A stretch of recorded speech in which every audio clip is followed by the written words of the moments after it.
In the quiet heart of the void, where the light of distant suns dies before it reaches the hull, a fleet drifts beneath tattered banners of midnight blue. Their armor bears the mark of the 8th Legion, those once known as the Night Lords. They are not a legion in truth, not anymore. The word legion implies unity, and unity was a thing the Night Lords lost long ago, somewhere between Nostromo's ruin and the death of their father. Yet the darkness remembers. It remembers the cries of a world ruled by terror, the echo of wings over the broken towers of Nostromo Quintus. It remembers the philosophy of a Primarch who believed that fear was mercy's cruel twin, that the lash could teach where love had failed. And it remembers the long shadow of the 8th, cast across 10,000 years of war. They were born from despair and raised in cruelty.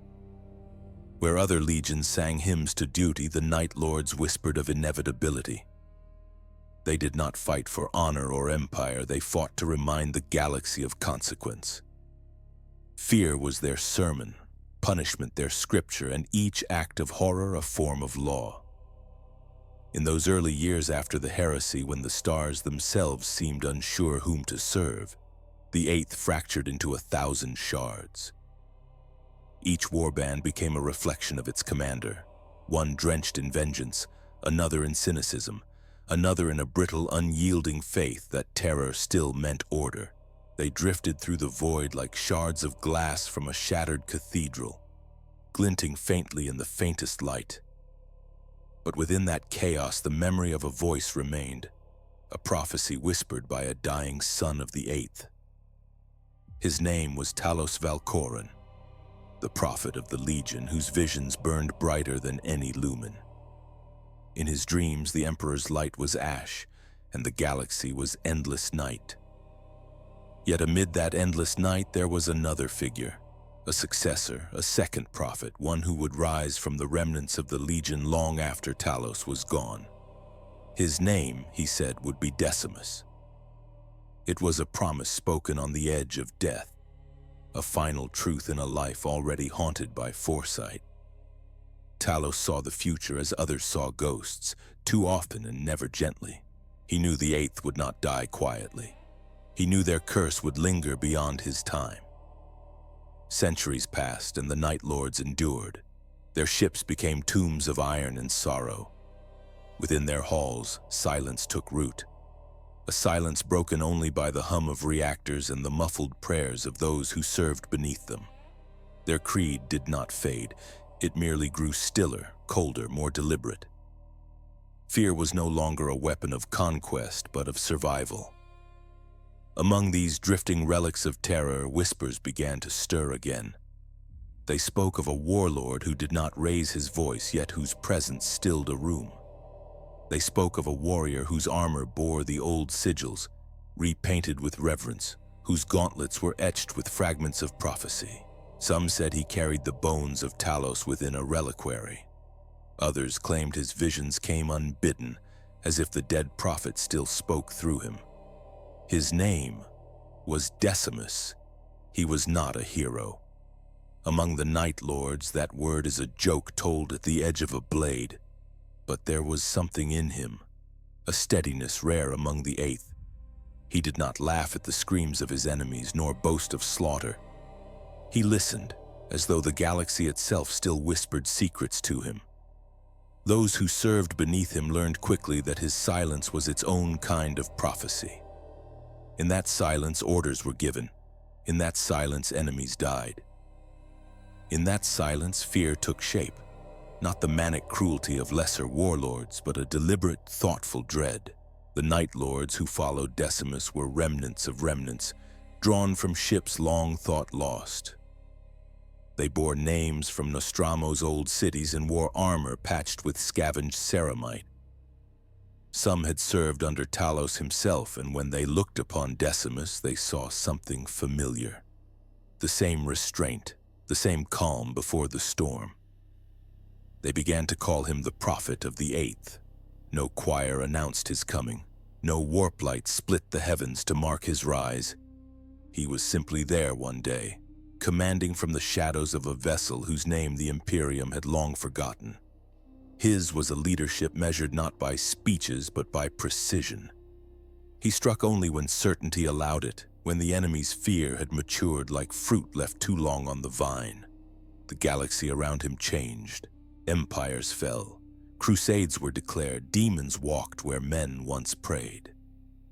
But the Eighth remained constant, a fixed point of cruelty in a turning universe. They did not fight for gods or masters, for even chaos could not claim their loyalty in full. The Night Lords served no one but their own conviction, that justice, in all its twisted forms, required punishment. Under Decimus, that conviction found new clarity. His warbands began to move with purpose again, their raids more precise, their terror more measured. They became instruments, not storms. Those who witnessed their return whispered that the Eighth had found discipline once more, that their prophet had brought them order from madness. Others said he merely replaced one curse with another. On the bridge of his ship, Decimus stood before the stars, armor unadorned but for the faint gleam of lightning painted across the chest plate, a mark of the old legion. Behind him, his warriors prepared in silence, their movements ritualistic, each gesture honed by centuries of repetition. There was no need for words. Each knew their role, each knew the lesson of their Primarch. Fear was the beginning of wisdom. Far beyond the reach of the Astronomicon, where no light of Terra could guide or judge, the prophet of the Eighth gathered the broken pieces of his legion. Not to redeem them, nor to avenge their father, but to remind the galaxy that fear still had a name. And so the Omen spread, whispered from one dying world to the next. The Eighth Legion was stirring again, and in the cold between the stars, Decimus watched and waited and dreamed of a night that would never end. Before there was Decimus, there was another who saw too far into the dark. Talos Valcorin, once apothecary of the Eighth Legion, bore the curse of foresight like a wound that would not close. His visions came without mercy, searing through sleep and silence alike, showing him things that no mortal should ever witness. He saw his father's death before it happened, saw the fall of worlds he would never walk upon, and saw the slow, inevitable unraveling of the Night Lords. He did not ask for this gift. It was simply there, woven into him as surely as the color of his armor, as certain as the terror stitched into his legion's creed. When the Eighth fled into the void after the death of Konrad Curze, Talos became the anchor of what little coherence remained. He carried the remnants of the 10th Company aboard a vessel named Echo of Damnation, and with them, the last threads of purpose left to the sons of Nostromo. Their Primarch was gone, and with him the illusion of destiny. What remained was survival, discipline, and the echo of an oath, to remind the galaxy what fear truly meant. The Night Lords had always been a contradiction. They were executioners who spoke of justice, monsters who claimed to preserve order. But Talos, haunted as he was, still sought something greater. In his visions there was a pattern beneath the violence, a design hidden behind the horror. The galaxy would burn, yes, but from its ashes something new would rise. He spoke rarely, but when he did, even the cruelest among them listened. For though they were murderers and thieves, the sons of Curze could sense truth when it stalked the room. Talos did not command through rank. He commanded through inevitability. The warbands that gathered under him were small things at first, stray claws of a broken legion. Some came for shelter, others for faith, though they would never admit such weakness aloud. They brought their ships, their relics, their grudges. Talos took them all, and in his quiet, measured way began to forge a new shape for the Eighth. It was not redemption, it was endurance. The Echo of Damnation became more than a vessel. It became a shrine. Its halls bore the marks of 1,000 raids. Its vox emitters whispered the names of the dead in machine ghost tones. Mortals and Astartes alike lived in perpetual dusk, their lamps dimmed to protect the eyes of their masters. Beneath the decks, slaves murmured prayers to Curze as though he still lived, their words half plea, half confession. And within the apothecarian, Talos kept his records. He wrote nothing of victories or conquests, only dreams. Some spoke of Nostromo, others spoke of what was yet to come. Among those fragmented prophecies was one name, written in a script so faint it seemed afraid of itself: Decimus. The meaning of the name was uncertain. In some tongues it meant 10th, in others it was a count, a symbol of measure and order. For Talos it may have been both, a remembrance of his company and a premonition of something that would complete what he could not. His brothers never understood the full weight of his visions. Some mocked him for them, whispering that the prophet of the VIII had lost his mind. Others feared him in the way soldiers fear a saint, admiration tainted by superstition. But when Talos spoke of things to come, none could laugh for long. His predictions had a way of coming true, and every fulfilled vision felt like another chain tightening around them all. The prophet foresaw his own death, though he did not know when. When it came, it was as inevitable as sunrise, in a battle that blurred the line between fate and futility.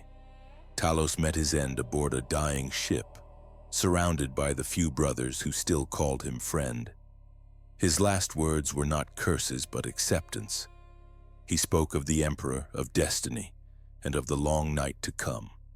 And then he was gone. For a time it seemed that his death had silenced prophecy within the VIII. The warbands scattered once more, chasing raiding routes and personal vendettas. The discipline he had enforced faded like smoke in the void.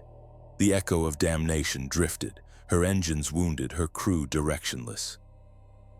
Some said the Legion's soul died with him, but prophecy has a habit of outliving its prophets. Among the many who had once fought under Talos's banner was a young warrior named Decimus. His history was obscure, his record fragmented by the endless migrations of the Long War. He was no commander then, no leader of fleets, merely a soldier who listened more than he spoke. He had served quietly, competently, obeying without question, fighting without spectacle. He was not among those closest to Talos, yet he had witnessed enough to understand what the prophet represented. He had seen how visions could become commandments, how a single man's certainty could give direction to a legion lost in its own reflection. When Talos died, Decimus remained silent. He did not mourn publicly, nor claim inheritance of any kind. He continued to serve, taking orders from those who still clung to the tattered remains of hierarchy. But something changed in him, a stillness that others mistook for apathy. Over decades that stretched into centuries, Decimus endured. He fought in the shadow wars along the eastern fringe, raided imperial convoys in forgotten sectors, and hunted traitor warbands who had fallen too far into the embrace of demons. He became known for his precision, for the absence of cruelty in his work. When others painted murals of flayed flesh across the hulls of their ships, Decimus left only silence. That silence became his signature. There were stories whispered even among the hardened killers of the VIII, of Decimus walking unarmed into a slave pen before a raid. He would look into the eyes of the captives and speak softly, of fate, of justice, of the balance between terror and order. When he was done, some would kneel willingly, asking only to serve the sons of Curze. Others would take their own lives, unable to bear the calm in his voice. He did not do these things for pleasure. He did them because he believed. Where Talos had sought understanding, Decimus sought clarity. He saw the galaxy not as a storm to be endured, but as a ledger to be balanced. In his mind, every act of horror had to serve a purpose, every victim a meaning. Chaos was waste. Cruelty without reason was decay. The VIII, he thought, could be more than that. He began to gather followers not through threats or promises, but through example. Those weary of senseless slaughter came to him, drawn to the order he imposed without words. On the bridge of his ship there was no laughter, no boasting, no revelry, only discipline and silence. Over time, that silence began to sound like faith. To his warriors, Decimus became something both more and less than a leader. He was an arbiter, a judge, a figure who reminded them of what the Eighth had once been before Nostramo's corruption had swallowed them whole. He invoked Curze's name not in worship, but in remembrance, as one might speak of a fallen god whose example still held power. He told them that the Legion's purpose had not been cruelty, it had been control. That their Primarch had not created monsters but instruments, and that if the Imperium had learned nothing from their terror, then it was the galaxy, not the Legion, that had failed. The word spread. So did the discipline. Warbands that had once ignored one another began to cooperate again, drawn together by whispers of a new prophet who carried the old purpose. It was said that he had inherited Talos's visions, though none could say how. Others claimed that his insight came not from prophecy but from experience, that he had seen enough worlds die to know how every story ended. Whatever the truth, his rise was not marked by thunder or blood, but by stillness. 1,000 small actions that together began to form a pattern that led the scattered remnants of the Eighth towards something resembling unity. Decimus never claimed the title of prophet. It was given to him slowly, inevitably, by those who needed a name for what they felt when they heard his voice. And so, without coronation or ceremony, the mantle of Talos passed to another. Now, across the endless dark, whispers carried the name anew. Not Talos, the dreamer, not Curze, the executioner, but Decimus, the prophet of the Eighth. And as his legend grew, so too did the quiet promise beneath it, that even in the age of endless war, the Night Lords would not vanish into myth. They would remain, unbroken, unrepentant, and forever watching from the dark. After the death of their father and the long fall from grace, the Night Lords were not a legion, but a memory.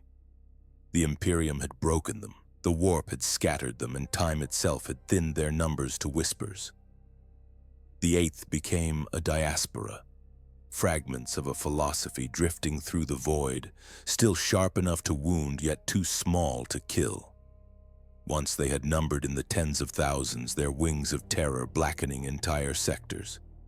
Now, they were a handful of ships, each haunted by its own ghosts. The warbands that bore their sigil were no longer bound by command or doctrine. They were splinters, reflections of reflections, each interpreting Curze's legacy in its own way.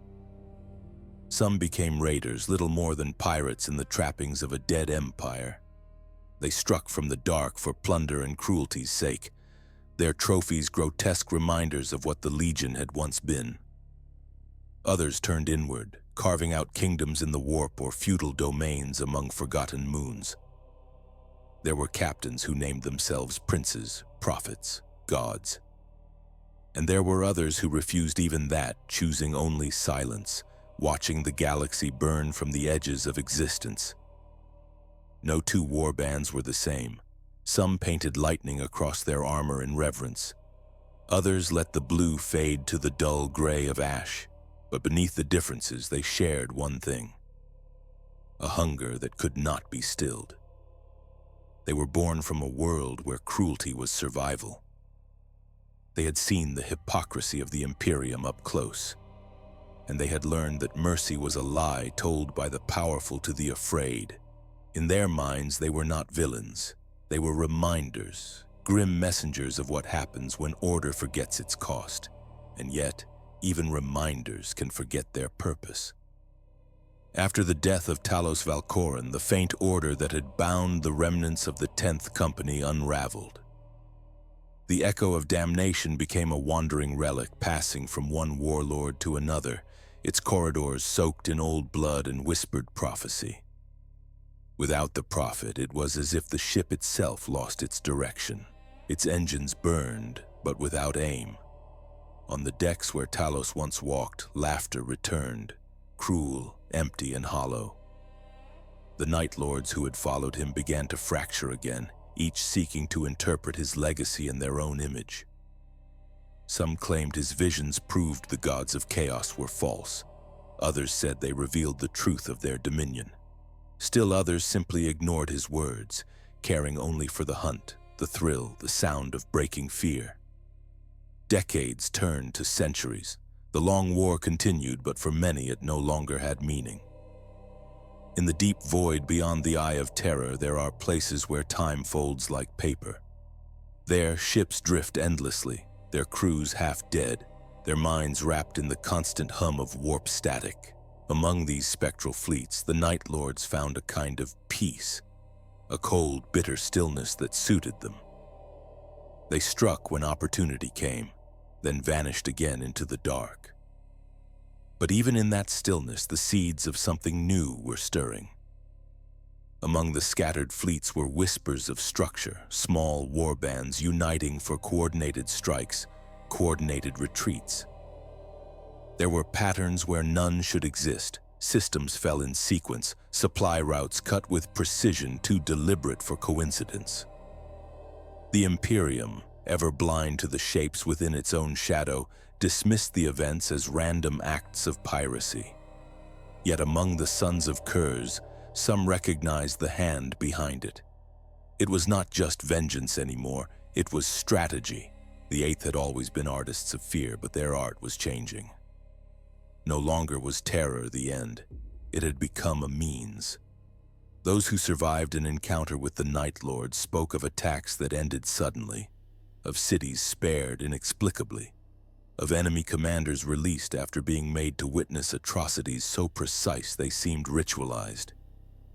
These survivors would flee back to their worlds, trembling, carrying stories that spread like infection. Entire sectors fell to paranoia before a single shot was fired. Such methods spoke of design, and design meant leadership. The name that began to circulate among the warbands was spoken carefully, as if invoking it might draw attention from the void itself. Decimus. None could say where he had come from, only that he was one of them. One of the old blood. A son of the Eighth who still wore the Legion's colors without shame. Some said he had been there since Talos' death, patient and waiting. Others believed he had emerged later, called forth by prophecy. Whatever the truth, he did not rise through conquest or challenge. There were no duels, no declarations, no oaths. Only a quiet reordering. Captains who once fought each other began to send envoys instead. Fleets that had hunted alone began to move in formation. And when they gathered, when their ships burned their engines blue in the same direction, it was said that Decimus's voice guided them. What that voice said, none outside his circle could know. The Night Lords did not share their scriptures, but those who followed him began to fight differently. Their cruelty became purposeful again, their raids efficient, their silence coordinated. In the eyes of their enemies, this made them terrifying once more. To the Imperium, it was as though the ghosts of the heresy had returned, whispering through old Vox channels, attacking with the precision of a legion reborn. Planetary governors begged for aid from nearby systems, their requests ignored until it was too late. The Eighth struck like a dream remembered too late, there and gone again before the Emperor's light could reach them. But within the Night Lords themselves, this rebirth was fragile. Many captains refused to submit, seeing unity as a chain. The Eighth had lived too long without masters to kneel easily again. They watched Decimus's rise with suspicion, waiting for arrogance, for failure, for hypocrisy. Yet he gave them nothing to scorn. When he spoke of Curze, not as god or martyr, but as man. He reminded them that their Primarch had never desired Chaos's gifts, that he had seen his fate from the beginning and accepted damnation not for glory but for truth. In Decimus's presence, the Legion remembered the taste of purpose. They remembered the old days when their fear had direction. Still, the unity he fostered was not built on love or loyalty. It was built on shared memory, on the recognition of a truth that none could deny. The galaxy was rotting, and someone had to remind it of consequence. To the outside world, the Night Lords were a myth. To the Imperium, they were vermin gnawing at the edges of its endless corpse. But within their own ranks, a story was taking form. A story that stretched back to Nostramo's hollow skies and forward into an eternity of shadow. The Legion was not whole, but it was awake. Decimus understood something his predecessors had not. The Eighth could not be restored by nostalgia. The past was gone, and what remained was adaptation. His warbands were not legions of crusaders, they were surgeons, cutting rot from a diseased patient.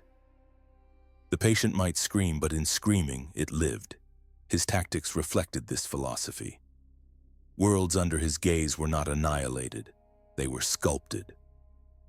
The Night Lords struck at symbols, judges, priests, governors, removing the faces of order to reveal the chaos beneath. When the survivors rebuilt, they did so in fear of repetition. And so, peace returned, fragile, uneasy, but peace nonetheless. The Imperium called it terror.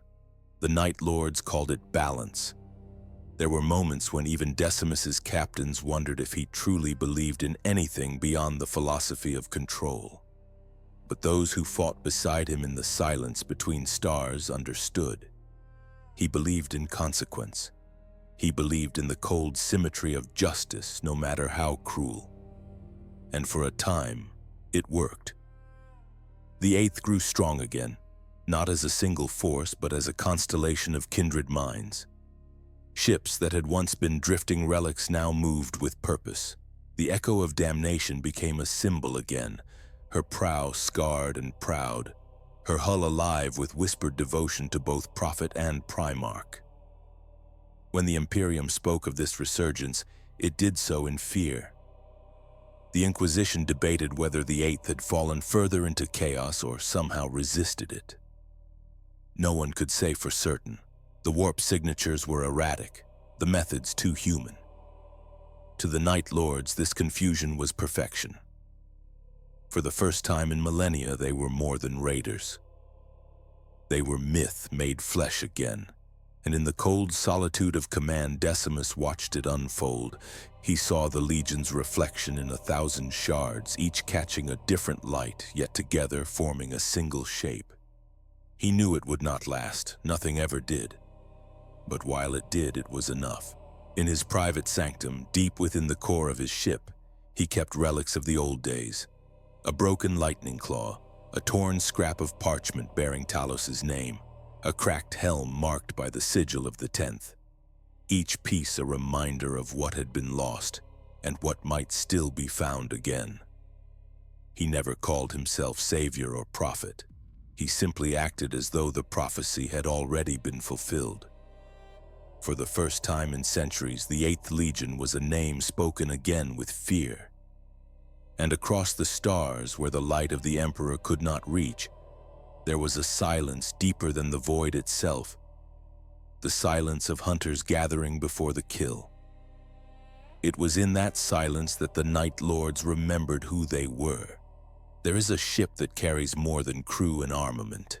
Some bear the weight of memory. The vessel known as Echo of Damnation is one of these, a cathedral of midnight plating and amber gloom, a reliquary for oaths no longer spoken aloud.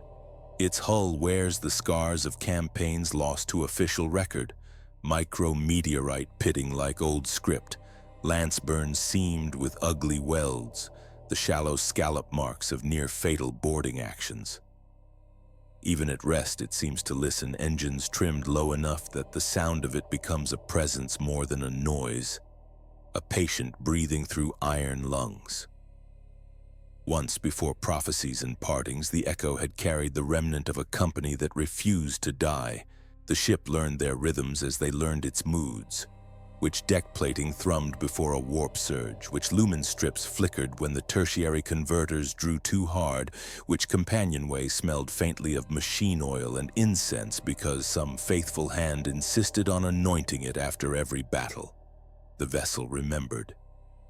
Ships do not dream, yet this one felt as if it held a long, unbroken thought. The Night Lords keep to the half-light. On the Echo, illumination is never generous. Amber glows pool like old varnish. Shadow fills the margins and is left undisturbed. Within that dimness, discipline becomes a way of moving. Astartes pass one another like mirrored storm fronts, helmets clicking slightly as autosenses handshake and clear. Mortal bondsmen keep their eyes lowered and their steps measured, bearing toolkits and ammunition crates the way other ships carry flowers to shrines. There is ritual in every correction. A gauntlet tapping a bulkhead twice at a junction. A bondsman whispering the serial of a generator as if penitent before a confessional slot. The bridge is a long, lean womb of slate consoles and clawed lecterns. A command throne rises like a vertebra ribbed with cabling. Here, information is a tide. Augur sweeps returning in layered bands, Auspex feeds blinking their pale confessio. Fleetvox traffic arriving tight-beamed, encoded, sparse. The Night Lords use few words even among themselves. An acknowledgement tone is often enough. A red glyph dying to black will serve for several sentences. In such economy, meaning becomes sharp. The ship answers in kind, its machine spirit austere, its displays exact, its warning chimes rarely wasted on the obvious. Far below, the engine decks keep their own weather. Heat blooms in pockets like the memory of summer. Coolant fog ghosts through ribbed corridors. Brass walkways ring with the slow parade of maintenance crews. There are catechisms here that have nothing to do with any god. Torque values spoken from memory. Injector timings recited as if they were prayers for the safe return of absent fathers. A ritual pause before engagement, one steadying breath held by every hand before the maglev turbines climb through their narrowest tolerances. If a ship has a heart, the echoes beats behind armored glass and safety grills. A colossal rotary pounding its signature into the deck. Those who love it swear they can pick that rhythm out of any fleet. An accent on the second beat, a slight drag on the fourth, a pattern as distinctive as a voice. Armories on the Echo are orderly to the point of reverence. Racks hold bolters whose magazines are ink-marked with kill counts that no one explains.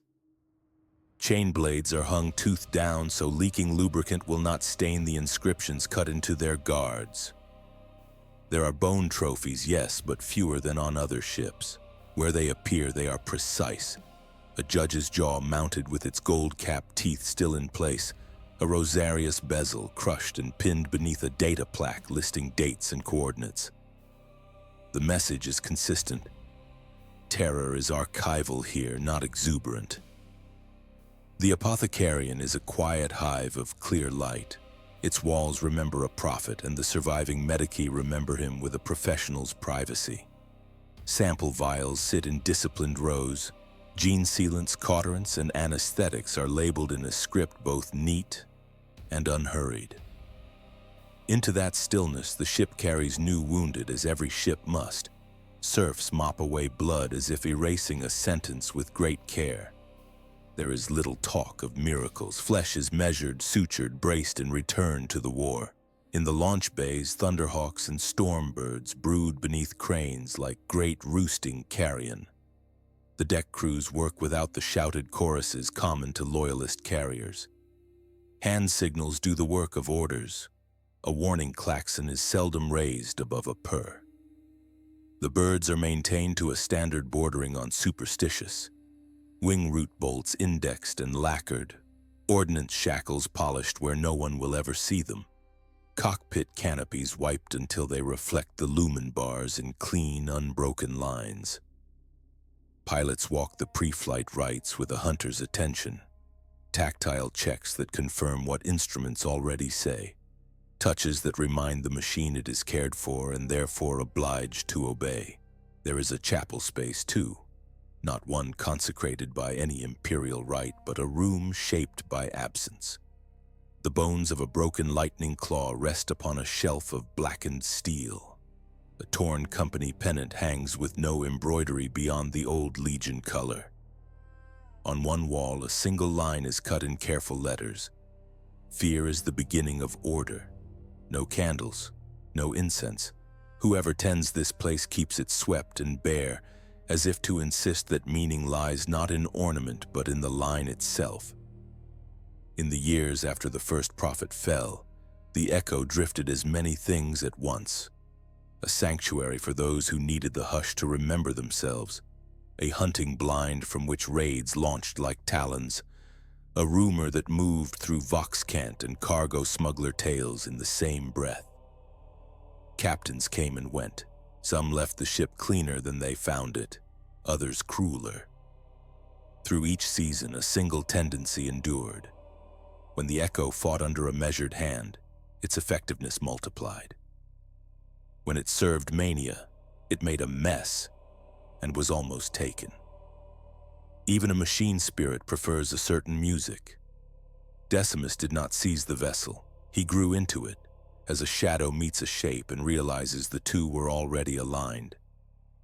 He was not the first to walk her bridge after the old days, yet there was a sense, among mortals and Astartes both, that the ship had been waiting for a certain tempo of command.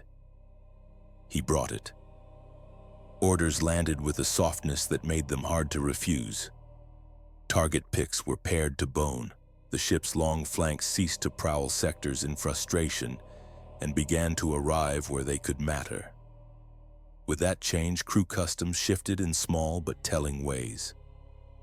The bondsmen who once decorated corridor junctions with grotesque trophies ceased the practice without being chastised. In their place, clean brass tags appeared, sector codes, grid references, slashed dates, a map of where the ship had cut and nearly cut again. The gunnery crews began logging ammunition use with a scribe's grace, their tallies upright and elegant along slate columns. In the flight bays, the old superstition about touching the hangar threshold with 3 fingers became 2. No one could say why, only that the new count felt right. When challenged, a pilot shrugged and said the 3rd tap was for luck and they preferred control. A ship is a school. Under Decimus, the syllabus took clearer form. New serfs learned first to listen, to the engine's breathing, to the cadence of footfalls that signaled who approached, to the pauses in the intership vox that meant a sentence had concluded even when no words were spoken. Only later were they taught the diagrams of the tertiary coolant maze, the naming of bulkheads, the trick of coaxing a reluctant cargo elevator to accept its duty without the humiliation of a wrench. The reward for mastery was not praise but trust, and in this the ship became a place where the smallest hands could move weighty things. The echo favored certain prey, administrative worlds, depot moons, relay stations from which confidence, not firepower, radiated. It would arrive after a careful asymmetry had been introduced. 2 inspectors arrested for unrelated offenses, a minor cult exposed and flayed publicly by their own governor, a labor dispute allowed to starve a district at precisely the wrong hour. The Night Lords did not create every fracture. They revealed them, then selected the one that would carry a message furthest. Bombardment was a last resort. Mutilation was rare and exact. A single vanished astropath could ruin a campaign's timing more completely than 1,000 corpses. Precision liked to travel with patience. Those who served on the Echo understood the cost of such patience. It required refusing easy kills in favor of consequential ones. It required absorbing insult so that fear could ripen, resisting the kind of gratification that burns through discipline and leaves only ash. Mortals found the regimen survivable, even dignified. Some lived longer than any had a right to expect in such service. They aged into custodians of knowledge, the right mixture for the throat scorch that kept a boarding shield from fogging, the exact pitch to soothe a skittish servitor that had once torn off a man's hand, the memory of which deck seam lifted under recoil so boots could be planted a centimeter aft. On the gun decks, terror was learned as arithmetic, range, Deflection, time on target to collapse a shield in 3 breaths, not 4. Gunners muttered such figures as if reciting forgotten prayers, each string committed to muscle first, memory second. The master of ordnance had a habit of writing solutions with a chalk nub on the railing before each action. When the first salvo hit precisely as plotted, he would wipe the figures away with his thumb and nod once, as if erasing the proof that the thing had ever been uncertain. The ship's Vox discipline carried into dealings with other warbands. The Echo did not petition. It proposed. Rendezvous points were given as options with timings attached. Shared targets were described not in moral language but in consequences. Removal of a planet's comptroller would delay tithe collection. Interdiction of fuel at this system would starve a fleet group 2 sectors over, where others declaimed the Echo offered schedules. It was astonishing how often that alone could persuade. Those who found poetry in blood were reminded that time is a sharper blade. There were nights, if the void may claim the word, when the ship felt older than it had any right to feel. The hull creaked, the lumen bars dimmed to their last centimeter. Crew breathed in cadence with the engines without realizing they had synced. On such nights, the past lapped close. The names etched into a certain armor stand looked newly cut. A cracked helm seemed to fit itself more comfortably into its niche, as if relieved. The broken lightning claw on its shelf looked almost hungry. These were not hauntings. They were recognitions. A vessel affirming that its present kept faith with what once gave it meaning. Whispers spread among those who tracked the Eighth's movements with a professional's curiosity. A pattern was visible through the static. Where the Echo appeared, other ships converged with less friction. Where it acted, outcomes multiplied. A captain few claimed to know spoke through that hull's silence, and decisions that had seemed unpalatable to proud commanders suddenly became tolerable because the math was clean. If a sector calmed after an atrocity, it calmed with a particular flavor. Officials moved without flourish. Curfews were obeyed not from pride but from memory.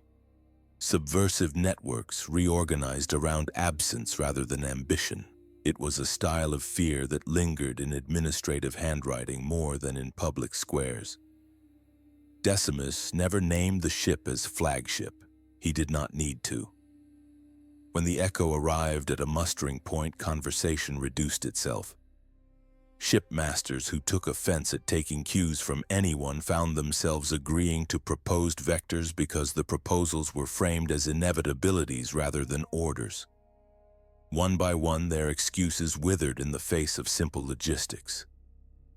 To men who defined themselves by refusing, the satisfaction of saying yes because it was efficient proved unexpectedly addictive. In the quiet that followed such agreements, the Echo hummed, and those who knew its voice took comfort from the sound. The launch bays smelled of spent propellant and solvent. The flight crews ran their hands along leading edges for burrs, pausing at rivet lines to feel for proud metal. The gunnery crews reset their chalk racks. The medici boiled instruments as if preparing for a christening. Somewhere deep in the ship, a bondsman straightened the brass tags at a junction and wiped his thumb along a seam until the line shone. The vessel remained what it had always been, a patient instrument, indifferent to ambition, intolerant of waste. In its shadow, Decimus's doctrine took on weight that speeches could never supply. The ship's corridors taught restraint more persuasively than any catechism. Its engine decks measured the price of haste with every kilowatt misallocated. Its armories reminded warriors that brutality is an expensive habit.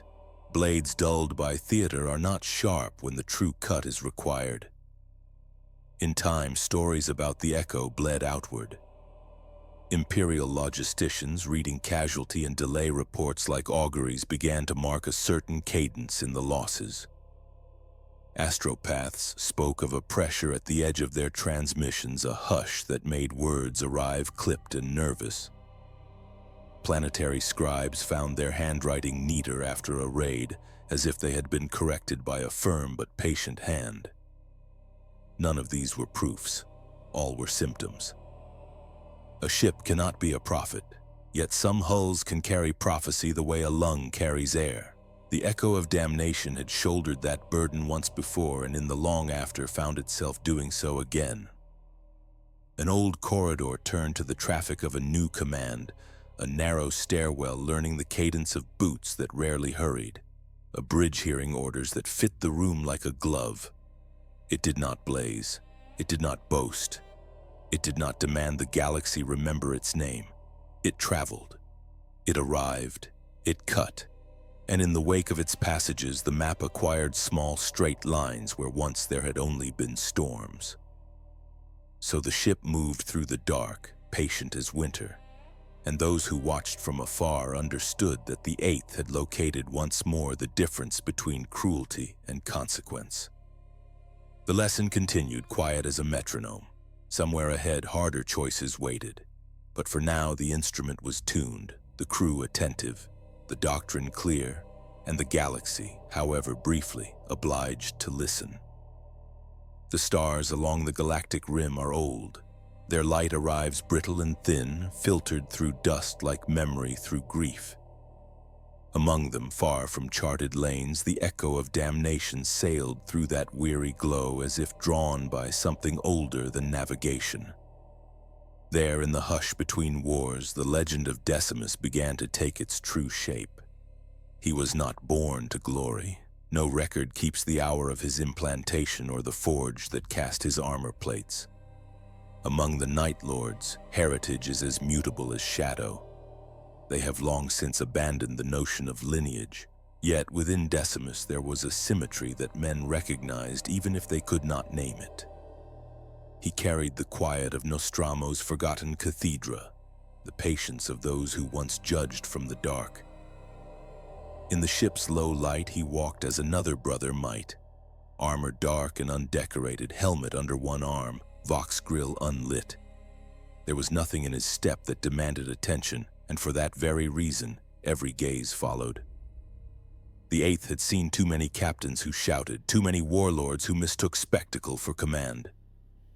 Decimus was none of those things. He entered rooms like a verdict already decided. His ascension was not marked by ceremony. It began with a correction. A boarding action had gone poorly. The target, an administratum relay world, was supposed to fall silent within hours, its population cowed by precision strikes. Instead, the raid degenerated into chaos. One of the subordinate warbands, commanded by a captain named VIII, unleashed the terror of habit. Massacres, broadcast executions, excess for its own sake. The result was predictable. Reinforcements arrived, resistance hardened, and what should have been a message delivered in whispers became a cacophony that cost lives and fuel. When the survivors limped back to the rendezvous, they found Decimus waiting. He said nothing for a long time. The captains assembled before him on the bridge, armor scuffed, visors clouded with heat haze. The air between them was tense enough to hum. Decimus stood by the command lectern, gloved hands resting lightly on its edges. When he finally spoke, his words were measured, each one like a drop of oil into water. "You mistook fear for noise," he said. "Noise is not what we teach." VIII tried to reply. He began with excuses, faulty auspex readings, unexpected troop strength, the undisciplined zeal of mortal auxiliaries. Decimus listened until the words began to fray, then raised one finger, and the explanations died. "You forgot," he said, "that terror without purpose is indulgence. The Eighth is not indulgent. No threat followed, no punishment declared. Instead, Decimus ordered the data feeds replayed across the main hololithic display. The battle unfolded again. The overkill, the panic, the chaos. He watched until the projection showed a burning hab stack toppling into a crowd. Then he deactivated the feed and turned away. "Clean it," he said to the ship's tech marines. "Every record, every witness, every banner they raised in our colors. Erase the noise. What remains will be our lesson. He left the bridge. Behind him, silence clung to the bulkheads like frost. The following cycles were quiet. The ship moved without hurry, hunting routes that took them along old imperial lanes stripped of patrols. Then, without warning, orders came, a sequence of coordinates, terse and final. At each stop, the Echo dropped a small contingent, 5, 10, sometimes 20 astartes, who carried out raids of surgical precision. Each strike dismantled an element of Varun's former chain of command. A lieutenant found in his berth, a Vox array destroyed, a refueling depot reduced to gas. By the end of the campaign, Varun's name was gone from the roster. No one asked where he had been sent. It was as if his existence had been edited out of the Legion's syntax. From that moment, Decimus's authority was no longer discussed. It simply was. Those who served beneath him came to understand the pattern. Instruction through example, correction through excision. He believed the Legion could learn only by relearning restraint, and restraint was best taught by demonstration. The Eighth would remember discipline not because it was preached, but because it was practiced until it became instinct again. He instituted no new rituals, no oaths. The changes were subtler. Ammunition counts were recorded in pairs rather than batches, forcing gunners to account for every round. Tactical briefings became half as long, their language stripped of rhetoric. Helmets were to remain sealed during executions. Facial expression, he said, was waste. Even the trophies that once adorned the Echo's corridors disappeared, cut away, burned, or locked in sealed compartments. The work speaks for itself, he told his lieutenants. If you must decorate it, you do not yet understand it. Such austerity would have broken a different legion. But for the Night Lords, it was an evolution. Beneath cruelty, there had always been precision. Decimus only returned them to that forgotten foundation. There were those who resisted. Some whispered that he had lost the old hunger, that his discipline was a disguise for weakness. A cabal of officers, hardened by centuries of piracy, planned to depose him. They met in the lower gun decks, speaking in the old cant of Nostromo, their armor powered down to avoid the ship's sensors. But the Echo heard them. Its vox picked up the faint pulse of their hearts, the scrape of a boot against the grating. When the conspirators rose to strike, the ship's blast doors sealed of their own accord. The air drained from the chamber in silence. When the decks were repressurized, Decimus arrived, flanked by 2 of his sergeants. He regarded the dead with a kind of sadness, as though he pitied them for misunderstanding so profoundly. "Noise," he said again, then turned and left. After that night, the Eighth ceased testing him. He did not call himself prophet, but the word began to follow him. It appeared first as a jest among mortal crew, repeated in mess halls with cautious amusement. Then it reached the Astartes, whispered without derision. They remembered the old stories of Talos Valcoran, the last prophet who had seen too far. Decimus's demeanor fit the Echo. The stillness, the precision, the sense that his words were less commands than confirmations of things already known. On campaigns, he spoke of patterns. He would point to a map, trace a line between seemingly insignificant worlds, and say, "Here is where fear will travel." Then he would adjust the fleet's course, and within weeks, the prediction proved true. A governor's panic leading to rebellion, an admiral's misstep collapsing an entire defensive ring. Some said he saw the future. Others said he simply understood cause and consequence better than most. Whatever the truth, his foresight became the axis around which the warbands moved. Under his guidance, the Eighth changed again. Raids became campaigns, and campaigns became doctrine. They began to operate in silence, coordinating without words, each warband anticipating the next step as if reading from the same unwritten script. In that silence, Decimus's presence grew, felt rather than heard, guiding without command. When questioned about his methods, he offered little explanation. "The galaxy has forgotten symmetry," he once said. "We will remind it." His followers repeated the phrase until it became a litany. To them, symmetry meant justice. Every cruelty demanded an equal measure of consequence. Every arrogance required its correction. The Prophet's warbands carried this creed into every engagement. Where the Imperium imposed laws by decree, the Eighth imposed them through demonstration. On one world, a planetary governor who executed dissenters by decapitation awoke to find his palace walls lined with the heads of his own officers, arranged in perfect rows, each marked with the phrase, "Thus, the scales return."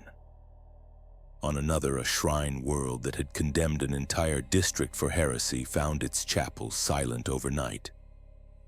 The priests vanished, the bells dismantled, the relics stacked neatly before the cathedral doors.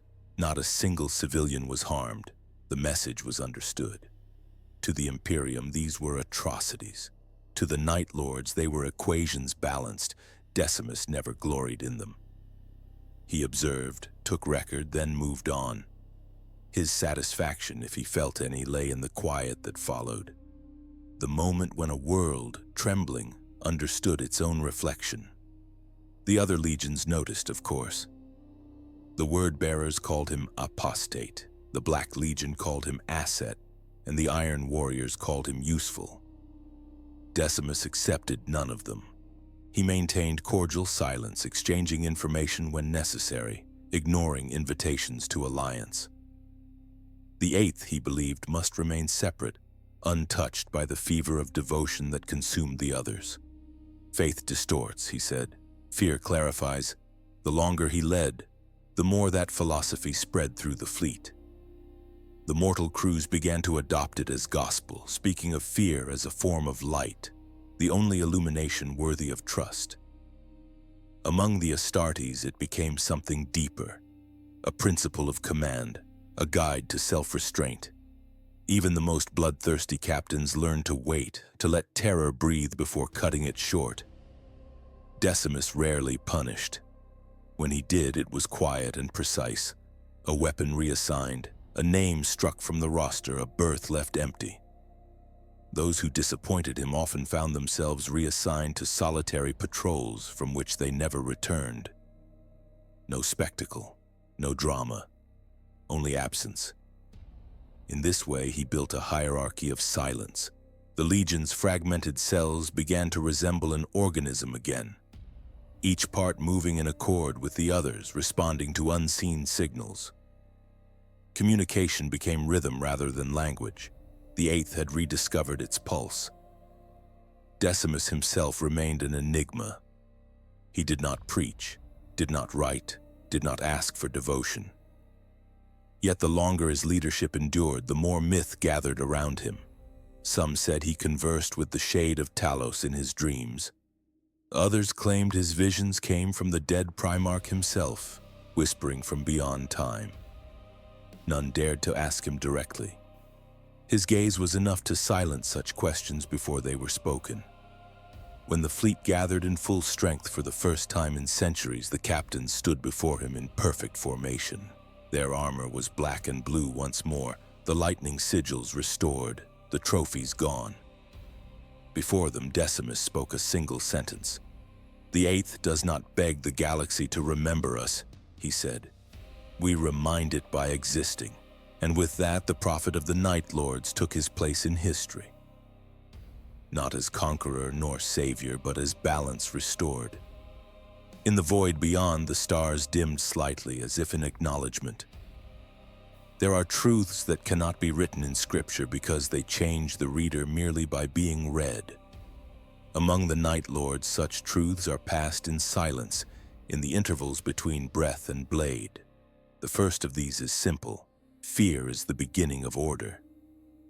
Konrad Curze had spoken those words once, not as a commandment but as an observation. On Nostromo, he had watched a city of thieves fall quiet when terror stalked its alleys. In the stillness after screams, he saw what peace might look like. Temporary, brutal but real. The lesson survived him. etched into the marrow of those who followed. For the 8th Legion, fear was not a symptom of weakness. It was gravity, the invisible weight that held the galaxy together. Under Decimus, that philosophy ceased to be instinct and became method. He did not invent the doctrine of fear, he refined it. It began with a question he once posed to his captains during a long drift between campaigns. The echo of damnation floated within the shadow of a dying star, its light red and heavy like the last ember of a long-dead forge.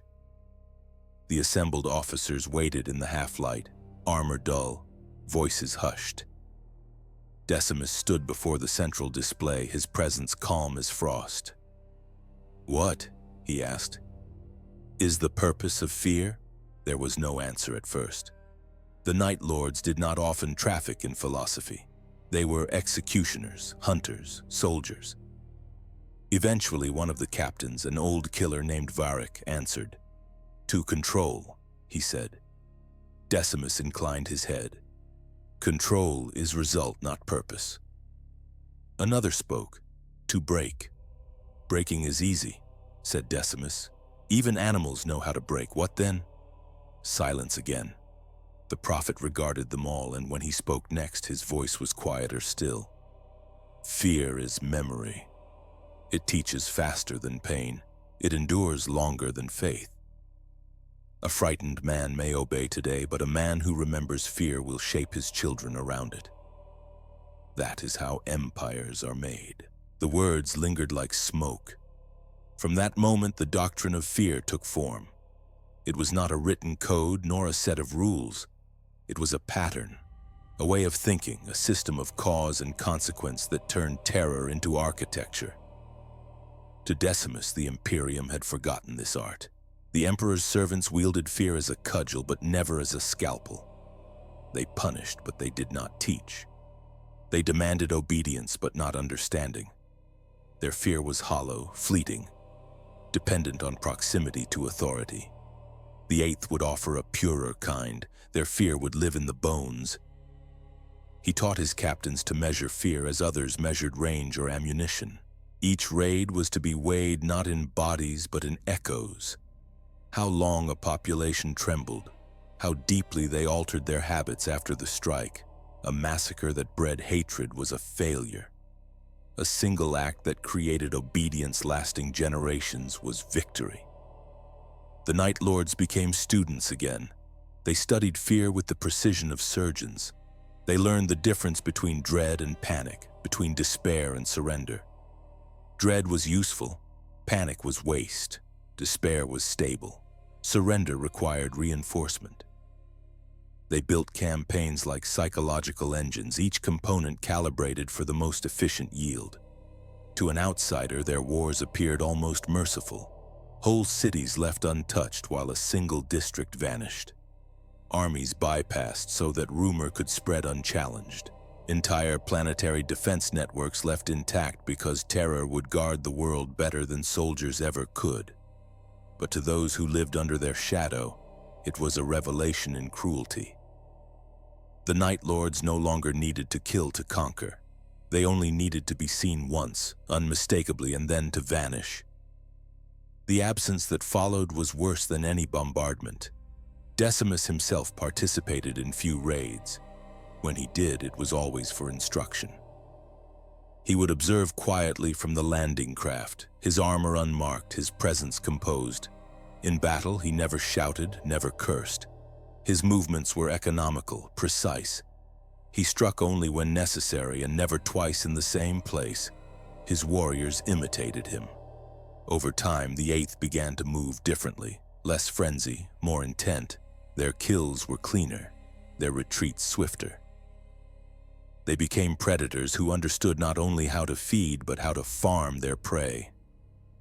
Among the mortal serfs of the fleet, the doctrine of fear took on the quality of religion. They began to speak of Decimus not as commander but as interpreter, the one who read fear the way augurs read stars.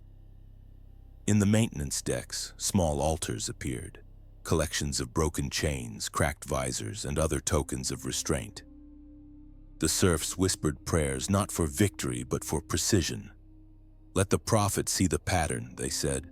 "Let the pattern hold." When Decimus learned of these altars, he did not forbid them. He simply ordered that they be kept clean and unadorned. Fear, he said, was sacred only when it remained simple. In the wider galaxy, the Night Lord's new methods confounded their enemies. Administratum reports described them as fragmented, yet their actions showed coherence. They appeared without warning, dismantled command structures with surgical violence, then withdrew, leaving populations paralyzed by expectation. Imperial governors began to fortify unnecessarily, draining their own resources through paranoia. Inquisitors wasted months chasing rumors of demonic influence where none existed. The doctrine of fear had achieved what Decimus desired most: control through absence. Even the other traitor legions took notice. The word-bearers mocked their restraint, calling them cowards for denying the gods their spectacle. The Iron Warriors respected their efficiency but mistrusted their purpose. The Black Legion, ever hungry for allies, offered them station within Abaddon's dominion. Decimus declined every overture. "We serve the lesson," he said, "not the war." This phrase, "serve the lesson," became another tenet of the doctrine. To serve the lesson was to act without vanity. Victories meant nothing if they did not reinforce order. Losses meant nothing if they taught the right fear. Each engagement was to be judged not by survival, but by the clarity it left behind. In private, Decimus recorded his thoughts in a code only he could read. Fragments of those writings would later surface among the war bands that followed him, copied by hand, translated into crude runes. Together they formed the foundation of what scholars, both imperial and heretic, would later call the Book of the VIII. One passage preserved from those fragments reads as follows: "Fear is the art of proportion. Too much and the subject collapses into chaos. Too little and arrogance grows again like mold. The executioner must know the weight of his own hand. The perfect cut is the one that teaches, not the one that ends." His captains memorized these words. Some etched them into the interior of their armor where only they could see. Others whispered them before battle, a litany to steady the pulse. Decimus's own armor bore no such inscription. Instead, a single mark crossed his right pauldron, a stylized sigil resembling a balance scale, each arm formed by a lightning bolt. No one knew when he had added it. To the Legion, it became a symbol of the doctrine itself. When the prophet addressed his warriors, he rarely spoke of victory or glory. He spoke of weight. "The galaxy has forgotten weight," he told them once. "It confuses freedom with lightness." But everything must carry consequence. We are that consequence. We are the reminder that every act falls upon a scale. Those words became another tenet. Every act upon the scale. The doctrine of fear spread slowly by observation more than decree. Captains who once competed for the loudest atrocities began to compete for precision instead. They measured success in the efficiency of silence, in how few had to die for a message to endure. The Eighth became more dangerous than they had been in centuries. Their ships coordinated without central command, connected by philosophy rather than hierarchy. Each acted as an extension of the same mind, each raid reinforcing the lesson of another. A constellation of terror that taught entire subsectors to govern themselves through fear of the dark. Yet, for all its symmetry, the doctrine was fragile. It depended on understanding, not fanaticism. The slightest corruption of intent could unravel it. Decimus knew this, and so he remained vigilant. Whenever a war band drifted too far toward excess, he appeared as if drawn by instinct to correct them. He never shouted, never punished publicly. A captain would simply be summoned to his ship, and when they returned to their own, they were changed, quieter, colder, their armor stripped of adornment. The details of those meetings were never recorded. Some said Decimus showed them visions. Others whispered he removed something from them. Pride, perhaps, or joy. Whatever it was, the effect endured. Those captains became zealots of restraint, enforcing the doctrine with the same precision once reserved for bloodletting. In time, the doctrine of fear came to define the prophet's era. The Imperium, unable to comprehend its purpose, mistook it for resurgence. Reports spoke of a Night Lord's reformation, of coordinated campaigns spanning entire sectors. None realized that Decimus waged not war, but education.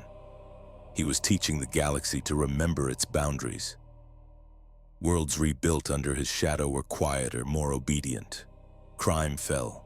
Tithes were paid early. Even decades after his fleets had gone, the fear remained. Diluted perhaps, but alive, passed from father to son as inherited caution. And so, for the first time since the fall of Nostromo, the Night Lords achieved what their Primarch had always desired. Peace born from terror.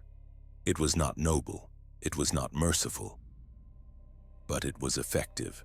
Among his lieutenants there were whispers that Decimus's methods bordered on heresy against chaos itself, that by denying excess, he denied the gods their due. The prophet answered only once. "The gods," he said, "are noise. We are silence." That was the final tenet of the doctrine, and perhaps its truest.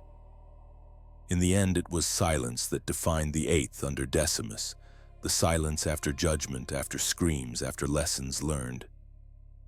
The kind of silence that lasts long after the dead are gone, and the living have built their lives around the memory of dread. The prophet had given shape to the Legion's oldest instinct, refining cruelty into clarity. The Night Lords no longer chased fear. They curated it. And through that stillness, through that dark and measured art, Decimus became something even his Primarch had never been. He became the teacher of fear.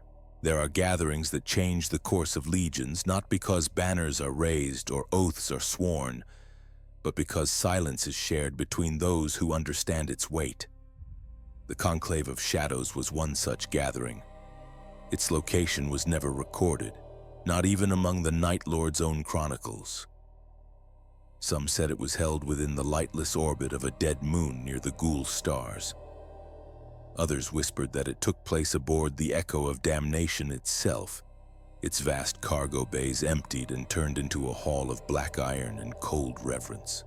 Wherever it was, the event marked a turning point for the Eighth.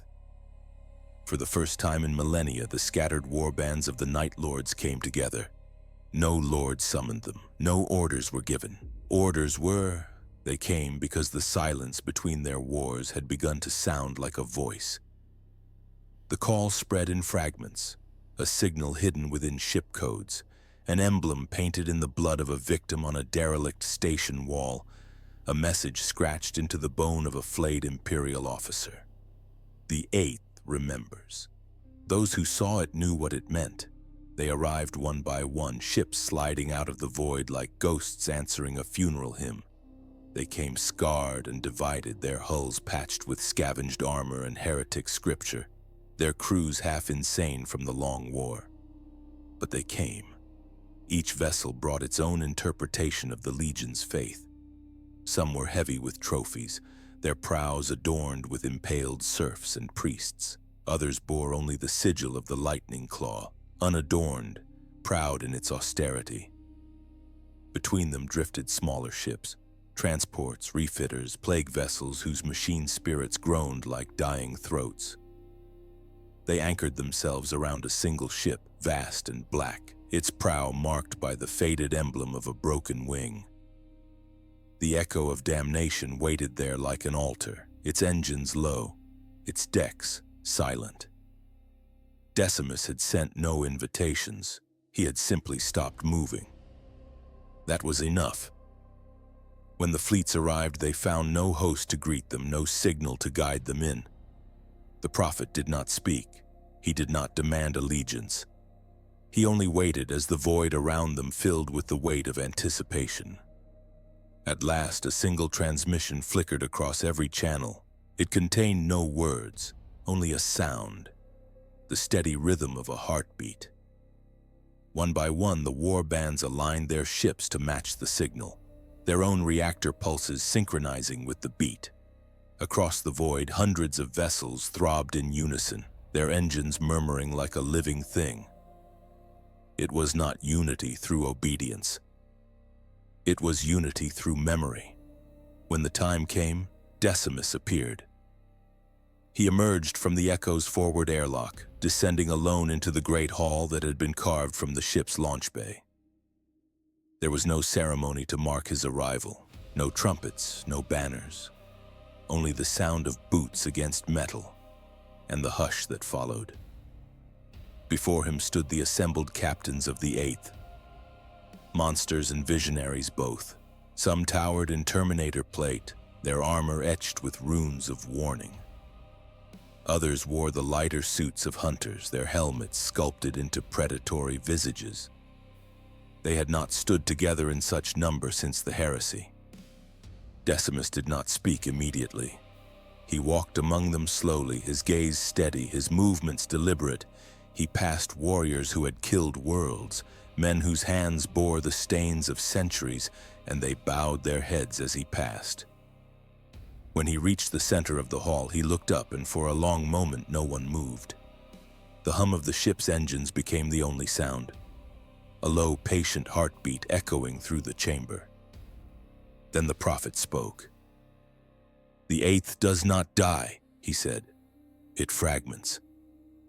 It rots, it forgets, but it does not die."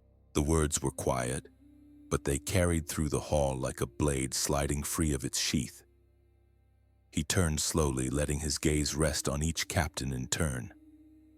"We were made to be instruments of fear," he continued, "but we became its victims. We drowned in the very lesson we were meant to teach. We worshipped chaos as though it were freedom when it was only decay. We chased cruelty until it became noise." He paused, and the silence that followed was total. "Now the galaxy rots in ignorance. The Imperium calls itself eternal, yet trembles at every shadow. It has forgotten why it should fear. And so we will remind it." A murmur moved through the captains. Agreement, disbelief, anger.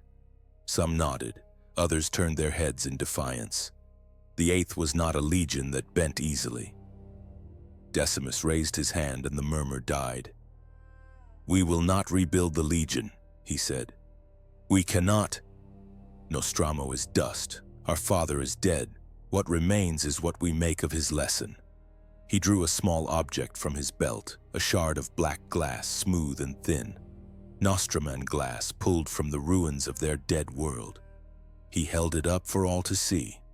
"This is all that remains of where we were born," he said. "A piece of the night. It is fragile. When it breaks, it cuts cleanly. That is what we are. We do not rebuild. We cut. We remind." The prophet lowered the shard, and his voice softened. "I do not ask for oaths. I do not ask for obedience. I ask only this, that you remember the purpose of fear, that you teach it cleanly, that you leave behind no chaos, only order through dread. Those who cannot will not be hunted. They will be ignored." One of the captains stepped forward, his armor gilded with flayed skin, his helm shaped like a screaming skull. His name was Altheron, a butcher from the old campaigns along the Halo stars. He raised his weapon and spoke. "And if we refuse? If we prefer the old ways?" Decimus regarded him with the same calm he had shown the void itself. "Then the galaxy will forget you," he said. "Noise is forgotten. Only symmetry endures." The butcher hesitated, uncertain whether he was being threatened or pitied. Before he could decide, another voice rose from the crowd, a deep, resonant tone, measured and grave. "We have lived too long without a center," it said. "If the prophet offers one, I will hear him." The speaker was VIII, one of the oldest captains present, a veteran of the heresy itself. He stepped forward, his armor marked with the faded lightning of Curze's personal guard. "Tell us what you would have us do," Varric said. Decimus looked at him, and for the first time that night he allowed a hint of something human to pass across his face, something like sorrow. "Do nothing," he said. "Do only what you already do. But do it with intent. Strike cleanly. Teach thoroughly. Leave behind fear that breeds peace, not chaos. Let our enemies rebuild stronger, wiser, more afraid. That is the only victory worth claiming." The hall was still. Then Varric bowed his head. "The Eighth remembers," he said, and others began to repeat it one after another until the words filled the hall in low unison. "The Eighth remembers. The Eighth remembers." Decimus said nothing more. He simply turned and began to walk back toward the airlock. As he reached the threshold, he stopped and looked back once. "When you speak of me," he said, "do not call me Lord. I am not your father. I am not your God. I am the echo that remains when the lesson is learned. When I am gone, remember only the silence." Then he was gone. The captains remained where they stood, staring at the place where he had vanished. None moved for a long time. The engines pulsed quietly beneath their feet, that same steady heartbeat filling the hall. When the warbands departed, they did so without coordination or farewell. No signals were exchanged, no alliances declared. Yet when they returned to the stars, their methods began to change. Their strikes grew deliberate again. Their atrocities became lessons, not indulgences. The doctrine of fear spread without command, carried in the memories of those who had stood in the dark and listened. The Conclave of Shadows became myth. Some said it never happened, that it was a shared dream, a mass hallucination among killers too long adrift. Others swore they had been there, had felt the prophet's gaze, had seen the shard of Nostraman glass gleam in his hand. Whatever the truth, the effect was undeniable. Across dozens of systems, the Night Lords moved as if guided by a single unseen hand. Entire sectors fell into terrified compliance without a single invasion. Administrators spoke of invisible wars, of decisions made out of fear of unseen judges. Worlds began to police themselves, purging corruption and dissent before the Eighth ever arrived. The galaxy did not understand what had changed, but the Eighth did. Fear had been given purpose again. And somewhere in the dark, aboard a ship that hummed like a patient heart, Decimus watched the pattern unfold. He did not smile. He did not claim victory. He simply turned to the stars and whispered, as if to the dead, "The lesson holds. There are seasons in the long war when the great powers draw breath, and the battle lines seem to loosen as if the galaxy itself were exhaling. In such seasons, old habits return. Governors grow careless, admirals grow slow, and the machinery of administration forgets that it has enemies. These are the seasons the Night Lords prefer. They move not as storm fronts do, with thunder and declarations, but like frost, subtle and cumulative, changing the texture of a thing until the thing does not know it has been changed. Under Decimus, that frost spread along hidden seams of empire. Not where the Imperium was strongest, where fleets massed and saints were minted, but where timetables ruled, in the quartermaster's vaults, in the refueling schedules of convoy routes, in the transmission windows of astropathic lines. There the prophet set his hand, scarcely a touch, and war returned with the quiet certainty of a law rediscovered. The opening act was not a raid, but a delay. A supply column bound for the Rithine marches found its escort reassigned at the last hour, orders stamped with the seal of a sector admiral who never issued them. The convoy launched anyway, smaller than planned, trusting in the emptiness of the lanes. At the third translation point, a signal buoy had been turned slightly, no more than a degree. The ships drifted long enough for a patient hunter to fall in behind their wake. By the time the Night Lord spoke, it was only to ask which holds contained promethium and which carried spare jump coils. They took the one, burned the other, and let the convoy limp away bruised and terrified, the lesson tucked into every wounded engine. The next movement concerned voices. The astropathic choir on Far Sol Station had served half a dozen planets for generations, threading their hopes through the warp like wires braided into rope. One morning, if the station could claim morning, the choir master found the door to the vault misaligned by a finger's width. Inside, nothing was touched. No seals were broken, no blood marked the floor. Only one thing had changed. The tuning forks used to prepare the psychers before ritual had been moved a fraction of a tone. Over days, a subtle dissonance entered the choir's efforts. Messages arrived clipped, delayed, distorted enough to breed panic. Governors argued with governors about whose orders were real. Fleet elements drifted apart by hours and then by days. The Night Lords did not strike the station. They simply left it singing itself out of key. The Prophet's fleets touched the sector in dozens of such places, each an instrument, each adjusted only as much as required. A customs prefect was removed from a dockside office on Velius Prime and replaced with a clerk who had been disciplined twice for carefulness. Within a month, contraband flows stuttered, an arterial line of black market munitions starved, and a garrison 3 worlds away discovered too late that its tanks drank more fuel than the manifest promised. On Doral Secundus, a refit yard received a shipment of bolts for thermal shielding with threads cut a hair too shallow. The yard's cranes creaked and paused at inopportune moments, timing slipped, and a battle cruiser missed its deployment window by 6 days. Those 6 days were all Decimus required to remove a relay outpost the cruiser would have defended had it been punctual. From a distance, these were accidents. Up close, they were music. When violence came, as it must, it wore economy-like armor. A Night Lord's strike against the grain train landing fields of Surlon left no bodies on display, no plazas drenched in theater.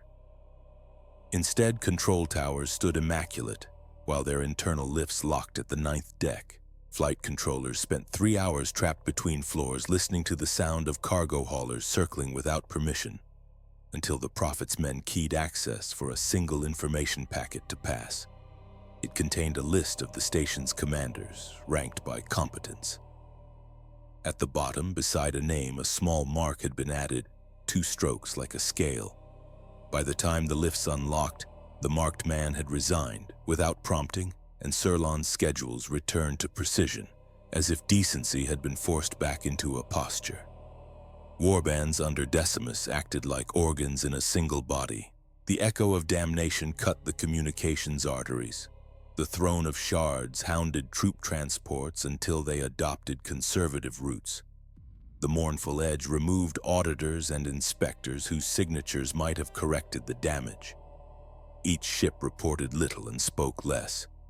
Patrol reports found patterns too elegant to be coincidence and too quiet to seem like triumph.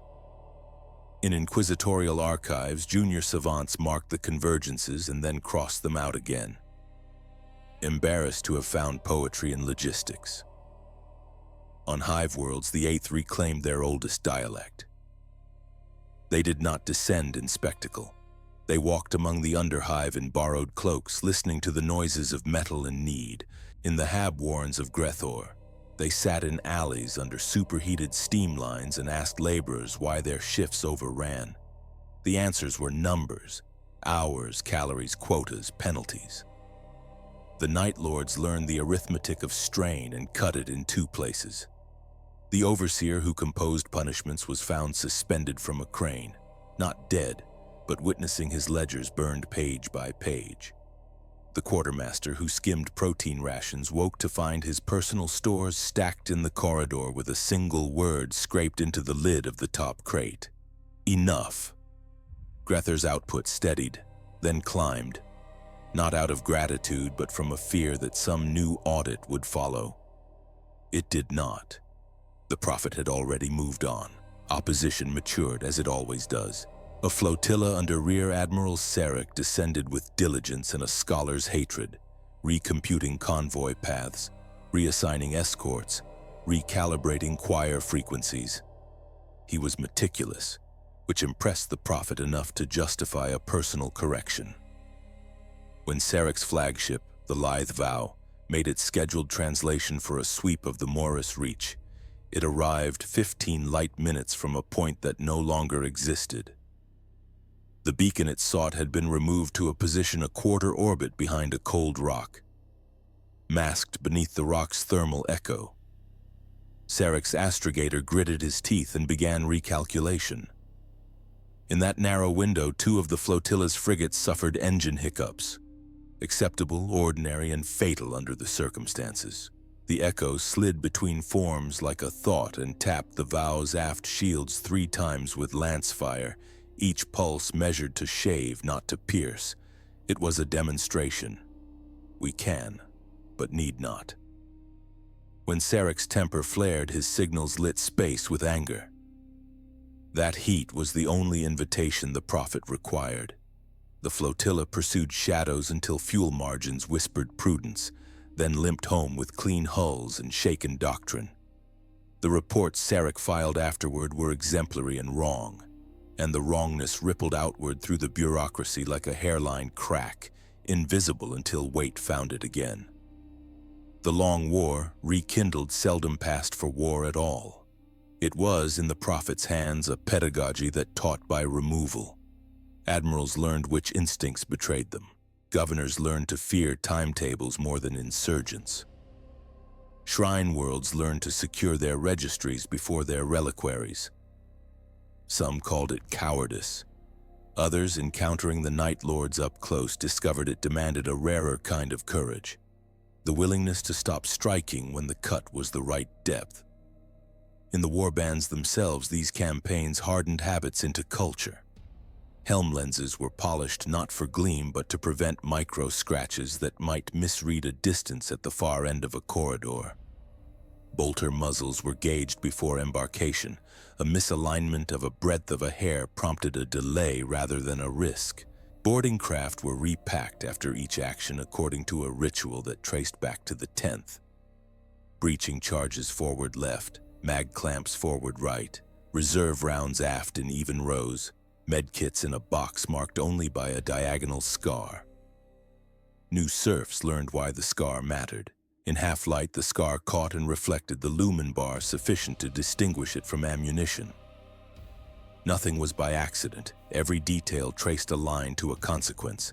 There were battles that forced noise upon them.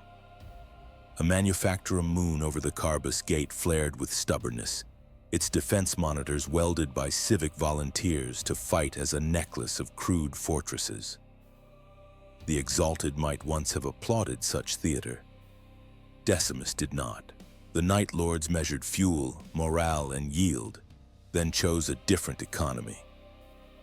Instead of assaulting stations, they targeted the dockside memorial where workers gathered to honor their dead. They did not defile it. They moved it. Overnight, the plaques honoring lost miners were remounted on the inner wall of the militia barracks, occupying the space where the barracks schedule boards had hung. The next morning, the militia discovered that to read their orders, they had to kneel before the names of their dead. Some did without irony, and in kneeling admitted that they could be moved. Within a week, the militia elected a captain whose first act was to request new orders by a path the Night Lords allowed to remain open. The Manufactorum Moon stood down without bargain. The Imperium later praised the captain's pragmatism. The prophet recorded none of it, content with the shape of the silence that followed. On the borders where Xenos empires watched, the prophet kept distance. Eldar Craftworld scouts felt the brush of his fleets and turned their sails aside, unwilling to test whether this human shade respected their calculus. Orc warlords found nothing to hit. The Night Lords would not spend precision to teach appetite. Even the servants of the dark gods were held at arm's length. Word-bearer emissaries arrived with scripture and left with the realization that they had been heard and weighed, not believed. A Black Legion courier delivered a sealed pact whose seals were returned unbroken. Decimus's message carried in the space between gestures. The lesson is ours. Keep your wars. There were recruits because there are always recruits in the shadow of necessity. Mortal auxiliaries came from worlds that had learned to fear properly. Pragmatic men and women who found dignity in exactness. They received marks on their palms when they passed their first audits. A straight vertical line for steadiness, a horizontal line intersecting it when they demonstrated judgment, completing a minimalist cross that meant nothing ecclesiastic and everything practical. Among Astartes aspirants reclaimed from failed chapters or ships lost to entropy, selection was colder still. Those who asked for glory were dismissed to other fates. Those who asked for a plan were given maintenance schedules and left to endure boredom in the engine decks for a season. Few understood the test. Fewer passed. Those who did learned that patience is a weapon dull enough to be mistaken for peace, sharp enough to cut anything that moves too quickly. The prophet's lieutenants began to reflect him, though none wore the title he refused. A captain named Samet orchestrated convoy incursions with such delicacy that his name became shorthand for a raid in which not a single civilian died, and yet terror tripled in the aftermath. Another Rel, who once wore trophies like medals, learned to weigh his strikes against the survival of rail lines. He removed his grisliest ornaments without being asked and stored them in a rusted locker he never visited again. The change was not gentle. It burned pride down to purpose, and the resulting ash was heavier and steadier than the men who had carried it before. Imperial countermeasure developed as understanding did. A prelate of the Adeptus Ministorum, blind in both eyes and furious by choice, proposed a policy of public serenity. Orders forbidding the use of words like Night Lords or terror in any official communication, as if silence could be forced into a lie. For a while it worked. Reports arrived clean of fear's vocabulary, and governors felt braver beneath their edited lexicons. Then the prophet altered a single note. In a principal cathedral on a mid-hive world, he arranged for the absence of bells on a feast day. No inscriptions, no corpses. Only the pause where sound should have been. The prelate rescinded his policy 3 weeks later after a pilgrimage convoy failed to depart, not from sabotage, but from a collective decision taken by men who preferred to remain where the bells might be heard again if they returned. On Garen's belt, miners who had long paid tithe in ore found a different levy waiting. An algorithm. The Night Lords provided a schedule that maximized output while minimizing fatigue, not out of mercy, but out of the need to preserve fear's clarity. Tired men make mistakes. Mistakes blur the lesson. The schedule functioned perfectly until a merchant house altered it for profit. Within hours, the prophet's kill ships were visible above the belt for a single orbit, doing nothing at all. The merchant house returned the schedule to its original form and issued a public apology to a void that does not forgive. No blood was spilled. The correction endured, which is rarer than blood. The Conclave's resonance was visible now in charts rather than speeches. Supply maps, once splashed with red threat zones, grew pale and precise in the sectors where the Night Lords taught. Administrators learned to prefer neatness over zeal. The hardest men at the fringes began to speak of the VIII with something like professional respect, the sort reserved for a rival who refuses to waste anyone's time. Even on Terra, in rooms where dust lies as thick as sanctity, a statistician whispered across a long table that in certain regions the rate of civilian petition for clemency had declined after raids attributed to the VIII. The whisper did not become a policy. It became a note. Notes collect. Patterns follow. The prophet remained a fixed absence in the center of this movement. He offered no manifestos, signed no compacts, did not visit the boards to admire the lines his thought had drawn across the war. He spent an hour each cycle walking the same corridor on the Echo, passing the rusted locker where Rel's trophies lay. The brass tags marked with coordinates and dates, the chalk-scratched arithmetic of the Master of Ordnance. numbers that meant the next salvo would land where the last one had because precision endures or nothing does.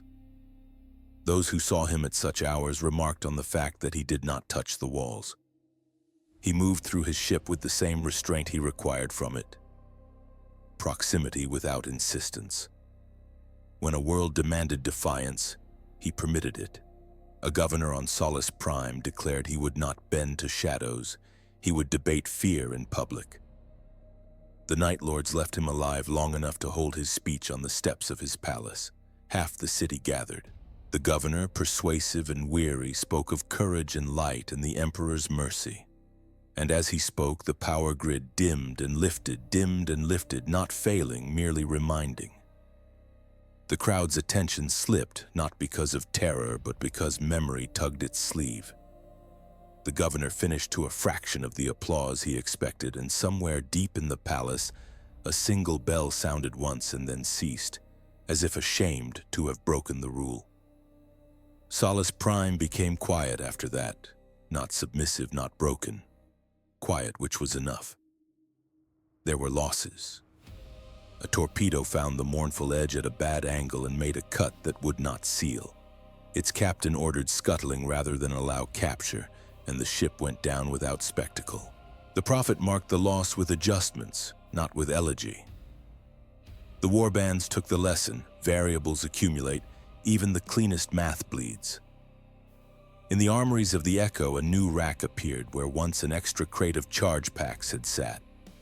It held spare seals for hull patches in sizes rarely required.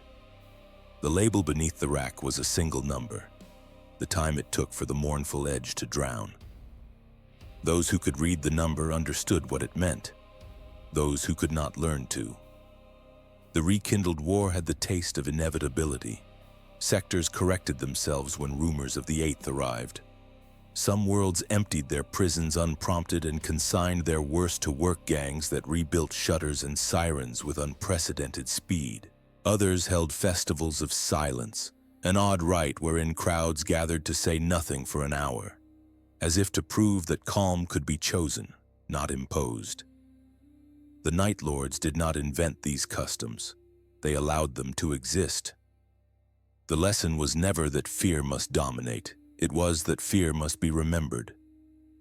At the edges of charted space, where the dark presses close and the warp murmurs like a river outside a sleeping house, the prophet's fleets faded and returned, pacing themselves to a rhythm older than campaigns. The long war had burned so many names into history that one more would be ash before long. He did not hunger to add his. He tended the fire so that it warmed the doctrine and not the pride of the men who fed it. In the sealed quiet of his sanctum, a shard of Nostraman glass waited on a shelf beside the broken lightning claw. Decimus would hold it sometimes, thin between finger and thumb, feeling the smallness of the weight. In that thinness lived the difference he insisted on, breakage that cuts clean. The galaxy did not require a conflagration to learn again. It required a line drawn with patience across the wrist of history where the pulse can be felt. So the long war rekindled under a cooler flame, one that lit maps instead of banners, one that measured triumph in schedules kept and bells allowed to ring. In the afterglow of such campaigns, the living slept harder and woke earlier, and the dead were not asked to instruct the living beyond what their absence already taught. The VIII moved on, leaving behind administrations that smoothed their own edges in fear of their return, and children who grew into administrators with steadier hands. Far away in halls where prophecy was counted a sickness, someone used a forbidden word, balance, and then corrected himself to the permitted term, order. The correction was noted and filed. The note joined other notes, and across the void, the echo of damnation altered its course by a fraction to arrive not where it would be expected, but where expectation would do the work on its behalf.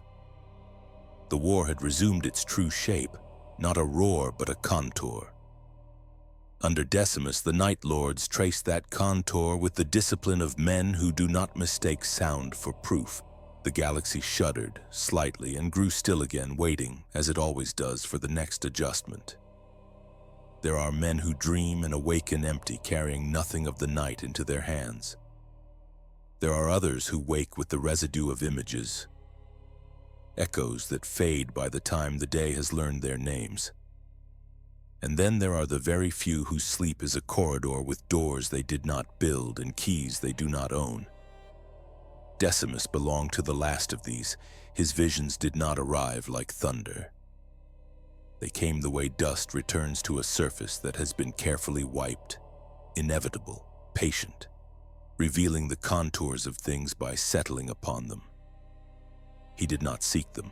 He mistrusted anything that could not be measured by consequence. Yet the visions persisted, quiet as breath behind a closed door, obliging him to reckon with futures as if they were a ledger written in faint ink and placed beneath a stronger sheet. In the faintness, the lines could be traced. In the tracing, patterns emerged. On certain cycles, when the echo of damnation drifted between plans, Decimus would walk the long spine of the ship without his helm. The corridor was narrow, a utility run lined with insulated conduit and stenciled instructions dating to an age when paint had been cheap and certainty cheaper. Crew learned to avoid the passage at those hours. They said the prophet listened there, not with ears but with something older, a faculty the Legion never named because naming implies ownership and ownership implies control. Decimus had neither. When the visions pressed, they often began as small repairs grown out of scale.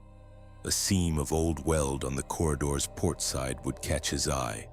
He would study the ripple and see, without wanting, an orbital platform months hence, its plates bowed in the same pattern because a junior tech had learned from a master who preferred speed to patience. The platform's flaw would not be fatal until retreat pushed the station to spin for grav compensation. The stress would widen, an emergency would call for improvisation, and a decision would follow that had nothing to do with steel and everything to do with fear. In the vision, Decimus could choose where to place his hand. On the joint, preventing the ripple from widening. On the officer's shoulder, preventing panic from choosing wrongly. On the instrument panel, changing nothing material while everything consequential shifted a degree to the left. He woke from such moments already moving. In the armories, he made small changes to inventories that confounded the quartermaster's need for neatness. In the launch bays, he adjusted flight rosters by increments that favored pilots with a history of waiting when waiting felt like shame. In the apothecarian, he asked for an extra 2 cases of sterile mesh without explanation. The ship learned to adopt the adjustments with gratitude rather than questions. The gratitude came later, when the mesh mattered and the old weld did not. The visions did not speak in voices, but sometimes they arranged themselves into sentences. The warp has a language of pressure and pull, and men who have stood too close to it for too long learn to read the grammar of those currents as fishermen read tides. Decimus resisted the romance of the thing. He called it correlation. He said that if one watched the behaviors of systems long enough, the next hour said its name in the room. He said it even when the next hour arrived wearing the same expression as a dead Primarch's last look, and the ship's old fighters felt the hair rise at the back of their necks. Talos Valcoran had seen futures the way a blade sees a throat, intimately with the intimacy of violence. Curze had seen them as doom, inevitable and cruel. A theater whose script would be performed with or without the actor's consent. Decimus saw futures as weight. He could not make a new world with them, but he could make the scales true. Where Curze surrendered to the fall and Talos argued with it until his voice failed, Decimus counted. Counting is a cold virtue. It is also a faithful one. It keeps men honest who prefer to lie. He kept records that no one else was allowed to touch. In a narrow drawer within his sanctum, beneath the shelf where the nostrum in glass lay, sheets of thin plastislate carried time in a series of lines and blots. Each line represented a strand, a convoy schedule, a planet's ritual calendar, a warband's readiness. Each blot marked an intervention, a removal, a delay, a conversation held at precisely the instance that the choosing mind was most receptive to correction. Seen from afar, the pages resembled the music of a severe composer, bar after bar of restraint broken by notes placed with an almost painful economy. Close up, they were simply plans that refused to confess how they had been learned. There were darker visions, those that did not concern schedules or bolts or the dignity of waiting, but men. He saw his captains years from now, one in particular kneeling in a corridor lit by a dying lumen strip, hands resting on a helm he could not yet bear to raise. The captain's name shifted each time the vision came, as if the warp refused to consign that choice to a single man. In one telling it was Rel, in another Samet. In a third iteration, a younger officer whose voice had not yet found its depth. The posture remained, kneeling, listening to a silence that had weight because it was earned. Decimus understood the meaning without demanding detail. Somewhere ahead, restraint would be tested not by an enemy's cruelty, but by a friend's ruin. The choice would not be between victory and defeat. It would be between the immediate and the enduring. He prepared for that test by strengthening the habit of deferral in every small thing. Men who learn to wait for breath when retracting a bolt learn to wait for a heartbeat before condemning a world. He did not speak of these foretellings. Prophecy is a corrosive substance inside a hierarchy. It blurs responsibility and invites the fiction that outcomes arrive from elsewhere. Decimus despised that fiction. If he could not show a man the chain between choice and consequence, he preferred to say nothing. The doctrine of fear required teachers, not apostles. Yet the visions guided him more often than he admitted, most of all in deciding whom to spare. The Night Lords are not known for mercy, but sparing is not mercy. It is a more particular art. Choosing which enemy's continued existence serves the lesson best. On a cold world whose name the ship never logged, Decimus stood in a rail yard while a winter wind scraped at the armor joints of his knees. A governor's chief scheduler lay bound before him, eyes swollen, mouth bleeding from where truth had been coaxed with the indifference of men who know how. The scheduler had falsified arrival times to enrich a cousin. The falsification had cascaded through a system unaccustomed to the idea that time could be perverted by love, and hundreds had died when supplies missed their windows. The warband sergeant wanted the scheduler flayed. The crew wanted an example. The vision, when it came, was minor. A ledger line in the scheduler's future, a sequence of integers reorganized with monastic devotion, an old man teaching his niece to write a 7 with a firm crossbar, so that it would never be mistaken for a 1. In that shaping, Decimus saw correction that no scream could produce. He ordered the scheduler's hands broken neatly in such a way that healing would require discomfort and attention. He sentenced the man to service within the yard he had spoiled, bound to a desk with a simple contract. A single error would cost the next finger. It would have been called barbarity in halls where war is discussed as if it were etiquette. It worked. The yard did not falter again. The scheduler's niece grew up to enforce time with a quiet ferocity that outlived both of them. The prophet did not record their names. He recorded the weight, the smallness of the cut, the largeness of the effect. There were nights when the visions carried him backwards. Memory is a kind of foretelling when it is used correctly. He saw Nostromo as it lived in men's throats when they shouted, a city of vertical shadows and wet stone. He saw Curze at the edge of a parapet, the city's noise reduced to an inference in his posture. He saw the first time a murderer's hands trembled at the thought of being seen by a justice that did not require gods. The past offered him a map of the future's limits. Not every river can be made to reverse. Some must be dammed, some must be diverted, some must be left to flood where flood is the only honest consequence. When he slept badly, the warp colored the edges of these recollections with its insistences.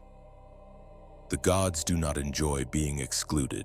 The servants who speak for them tried to enter his visions with signatures.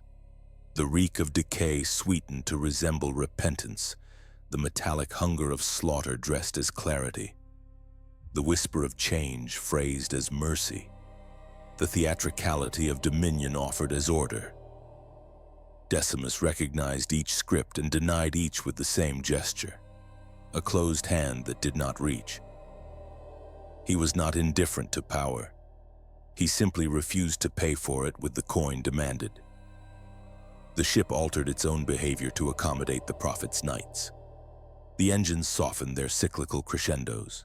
Servitors along the spine corridor were taken off task and left standing in deactivation alcoves, so that their low autonomic hum would not mimic human weeping, which had once bled into a vision and convinced a lieutenant that mercy was required where only tidiness would do.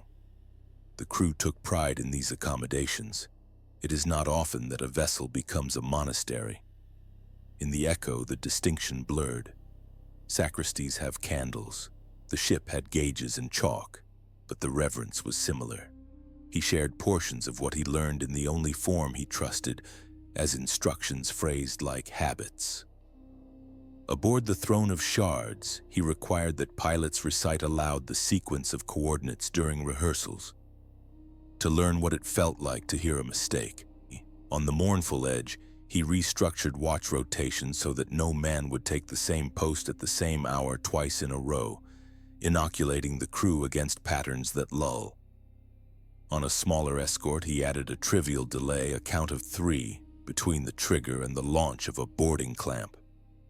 In later months, those 3 heartbeats prevented the clamp from firing into a decoy hull. The men praised superstition. Decimus praised practice. Of what lay further ahead, he permitted himself few certainties. The long war endures because endings are the language of triumph, and triumph is not a dialect the Eighth is permitted to speak without becoming something else. Yet the visions painted a horizon he could approach, a thinning of noise, a generation of administrators who would keep their schedules because panic is expensive, a cooler violence. He did not mistake these as redemption. Redemption is theater. He preferred correction. In one recurring future, the prophet stood upon a world's high spine of rock while an aurora moved like low music across the sky. Beside him stood no one. The warband had departed at his order after leaving behind a ledger and a bell. The ledger contained a timetable. The bell was mounted upon a post overlooking the city. It would ring at intervals specified by the ledger, at dawn, at shift change, at the moment when the water sluices were to be opened, at the hour when the markets must close. Anyone could pull the bell rope if the overseers failed to. Authority could be corrected by common time. The vision always ended the same way, with a child counting between the bell's rings not to disobey but to learn the length of an interval. The child's counting was the weight he sought. He woke from this future with a sensation he permitted himself rarely, something not unlike relief. There were failures. Visions do not grant immunity from pride. On a dry world where caravans made cities possible, Decimus targeted the registry that kept the routes honest. He planned for correction by exposing a bribe and cutting the line between a counting house and its guards, leaving the house intact so that it would be forced to re-earn trust. In the execution, he misjudged a deputy's resolve. The deputy burned the registry to conceal his panic. The caravan scattered in distrust. The world's winter arrived before their network could reweave. People who had done nothing but keep time with the sun died. The prophet accepted the arithmetic. In the armory of the Echo, another rack appeared, empty, labeled with the name of the world and a single number. The expected years required for the planet to recover. He ordered the fleet to remain within reach during that season. They ferried water under other flags. They taught a different lesson, that the consequences of miscalculation belong to the hand that made them, and not to the ground that bears their weight. The crew did not resent the effort. A doctrine that cannot eat its own mistakes will eventually devour the innocent for practice. It was during that winter that a fragment of a different vision arrived, one not of economies or bells, but of endings more absolute. The image was small, a circle of dark glass cooled by a breath. He knew the glass by its texture and thickness. Nostromo. The breath was not his. He was not holding the shard. The hand that cupped it was bare and human, the skin scarred in a pattern he did not recognize. Somewhere, somewhen, another would lift what he had preserved and find in it a use he had not anticipated. The notion unsettled him less than it might have unsettled his father. A legacy that can be repurposed is a legacy that lives. Among the warbands, the prophet's foresight traveled as rumor because rumor is a durable container. Direct claims shatter. Gossip survives. Some said he could see the precise hour a man would fail, and placed him where his failure would cost the lesson least. Others said he knew how long a city would hold its breath before panic forced its lungs. A few, mostly serfs who carried toolkits and ghosts, said the ship dreamed for him, and that he merely listened. Decimus made no correction to any version.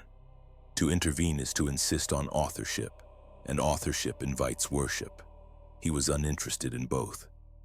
He did, however, teach a practice to the men who needed something to hold, when futures thinned to a line. He called it the rule of three. Before the first act, imagine the third consequence. If the line between them is crooked, do not act.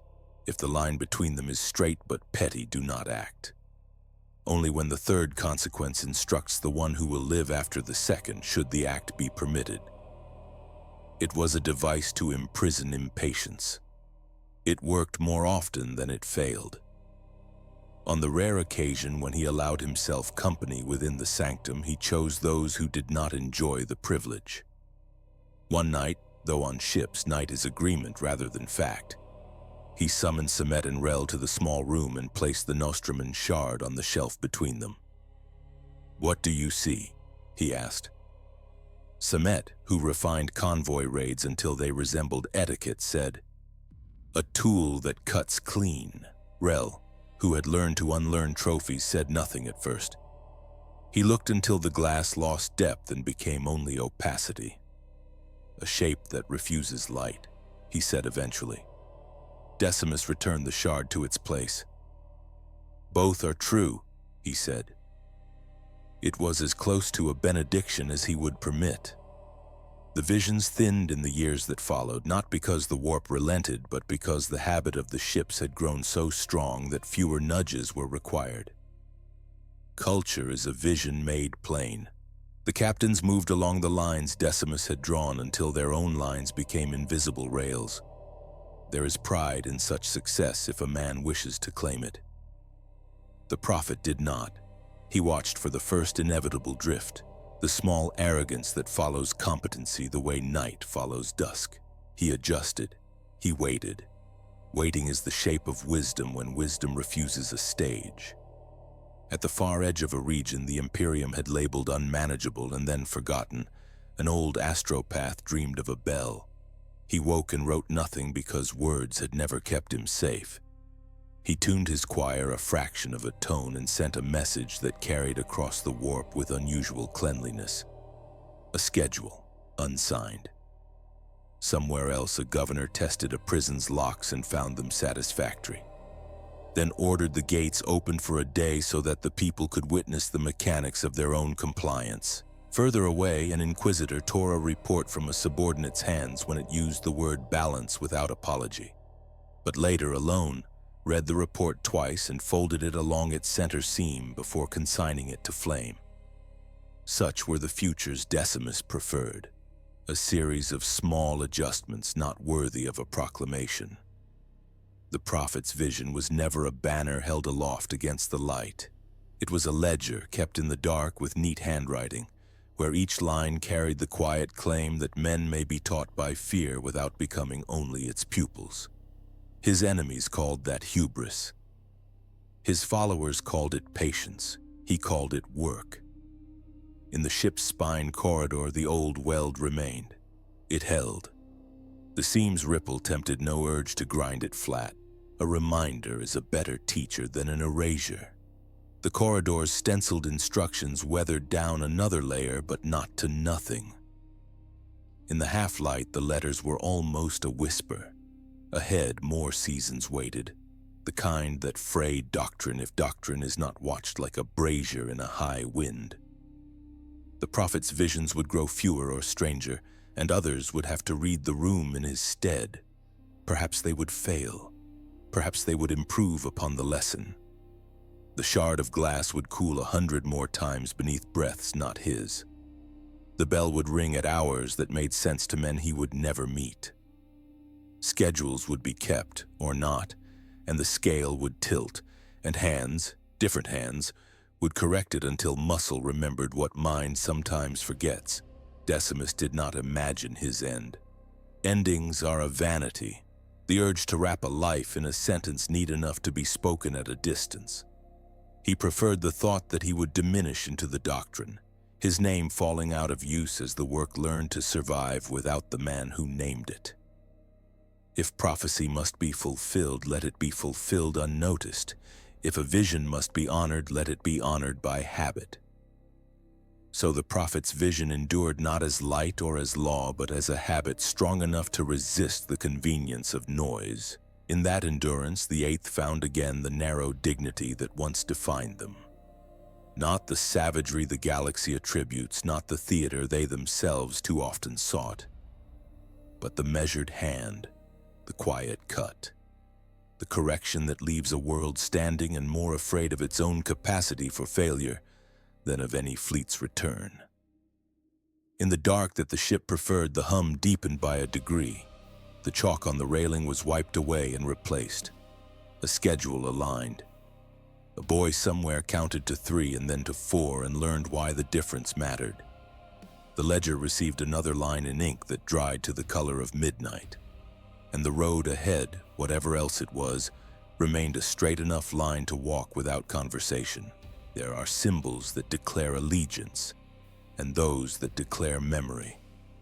The first exist to be seen. The second persist because to remove them would unmake what they hold. The mark of the Eighth was of the second kind. It began without intention.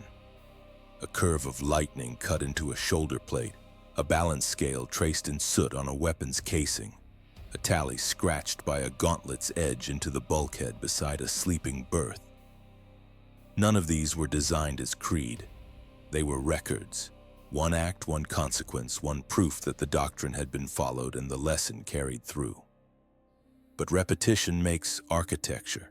When 1,000 hands, uncoordinated and sincere, carve the same truth into steel, a shape emerges that begins to resemble faith. So it was with the mark. It first appeared in full form aboard the Echo of Damnation, though its fragments had been present long before. At its simplest, it was 2 strokes, one descending, one crossing, cut through by a single arc of lightning. It resembled a balance upon which weight and consequence might meet. In the half-light of the ship's halls, it caught reflection without gleam, a promise of proportion. Among the Night Lords, each mark meant something slightly different. To the older veterans, it was Curze's justice refined, fear not as punishment but as measure. To the younger, it was a signature of belonging, proof that they served something quieter than chaos. To the serfs, who polished armor and cleaned the blood from decks, it was a charm, a reminder that terror could have purpose if wielded carefully. Decimus never spoke of it directly. When asked, he said only, "A mark is nothing without behavior to make it true," and yet he permitted its spread. Over time, the symbol appeared across the fleets, on shoulder guards and sword hilts, on the hulls of ships and the lids of ammunition crates. Each was drawn by hand, each slightly uneven, as if imperfection were part of its function. The prophet refused to sanctify it. No ceremony accompanied its creation. No priest anointed it with oil or blood. The mark of the Eighth was earned through repetition of correct action. A man who balanced fear and restraint, who struck without cruelty and withdrew without vanity, who left silence heavier than screams. such a man was permitted the mark. Among the war bands that gathered after the Conclave of Shadows, it became a kind of unspoken agreement. If a commander bore the mark upon his armor, it meant that his methods would follow the doctrine. Precision first, spectacle never. When two fleets met in the void, the presence of the mark on a prow was enough to forestall violence. A brief flash of recognition, an alignment of purpose, and both would drift away, content to teach their separate lessons in their own time. The Imperium noticed long before it understood. Reports filtered upward through the ranks of the administratum. Incidents of raids carried out with almost bureaucratic efficiency. Worlds spared total destruction. Attacks that left behind fear without anarchy. Some inquisitors theorized a new cult of order within the traitor legions. Others suspected machine spirits had gone rogue, programming ships to enforce balance through war. None guessed the truth, that the mark was neither God nor algorithm but discipline made visible. The first complete record of it within Imperial archives came from a field report recovered on Vostrain's Reach. An officer of the Planetary Defense Force had written in trembling hand of a mural left on the wall of the governor's palace. It showed the lightning balance carved deep into stone, each groove filled with ash. Beneath it, a single sentence had been burned into the wall by focused heat. Every act upon the scale. The officer who survived the encounter noted that no civilian had been harmed. The Night Lords had entered the palace, executed the governor and 2 ministers, and left all others alive. The surviving staff were found kneeling, not by command but by understanding. Over years, the mark took on subtle variations. Some carved it with both strokes equal, denoting equilibrium. Others tilted one arm downward, acknowledging the inevitability of imbalance. A few, those who had served longest under Decimus, added a small circle at the base, representing the weight of consequence that made the scale move. No decree enforced any version. Each was true in its own way, each part of a conversation conducted across metal and blood. The prophet's own armor bore the mark only once, etched small and discreet upon his right pauldron. It was positioned not for others to see, but for him to feel when he turned his head. It caught his gaze only as reflection, never as boast. When questioned about its meaning by a serf brave enough to ask, Decimus replied, "It reminds me that every cut is measured twice, once by the hand, once by the heart." That became another proverb among his followers. The hand cuts, but the heart must weigh. On the ships of the VIII, a ritual grew around that saying. Before battle, warriors would pause not to pray, but to weigh themselves. They would sit in silence, armor humming softly, and imagine the act to come, the sound of the bolt, the shape of the death, the echo it would leave. If the echo promised chaos, the shot was not taken. If it promised order, it was loosed. Fear thus became not an instinct, but an arithmetic. In time, artisans among the legion began crafting small totems bearing the mark. Thin metal pendants shaped like balances, suspended by simple chains.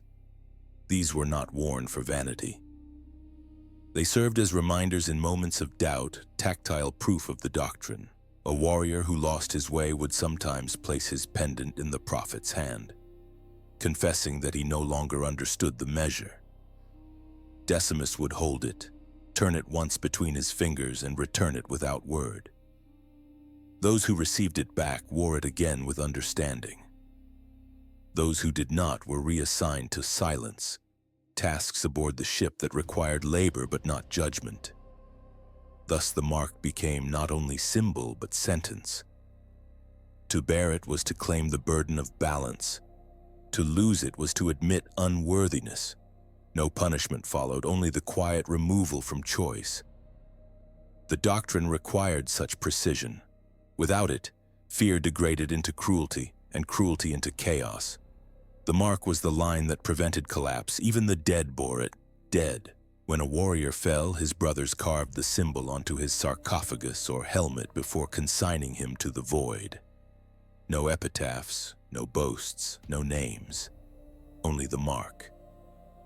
The gesture was less memorial than accounting, the final tally of a life spent weighing the cost of every breath.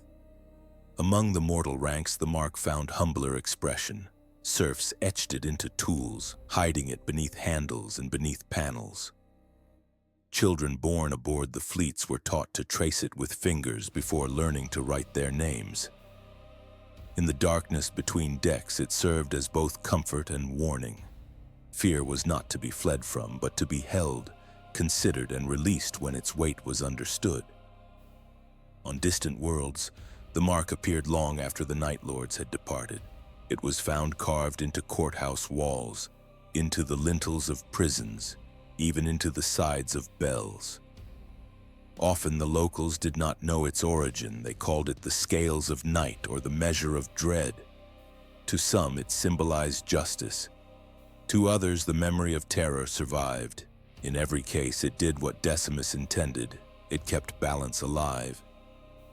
There were those within the Legion who sought to exploit it, to turn the symbol into dogma or empire.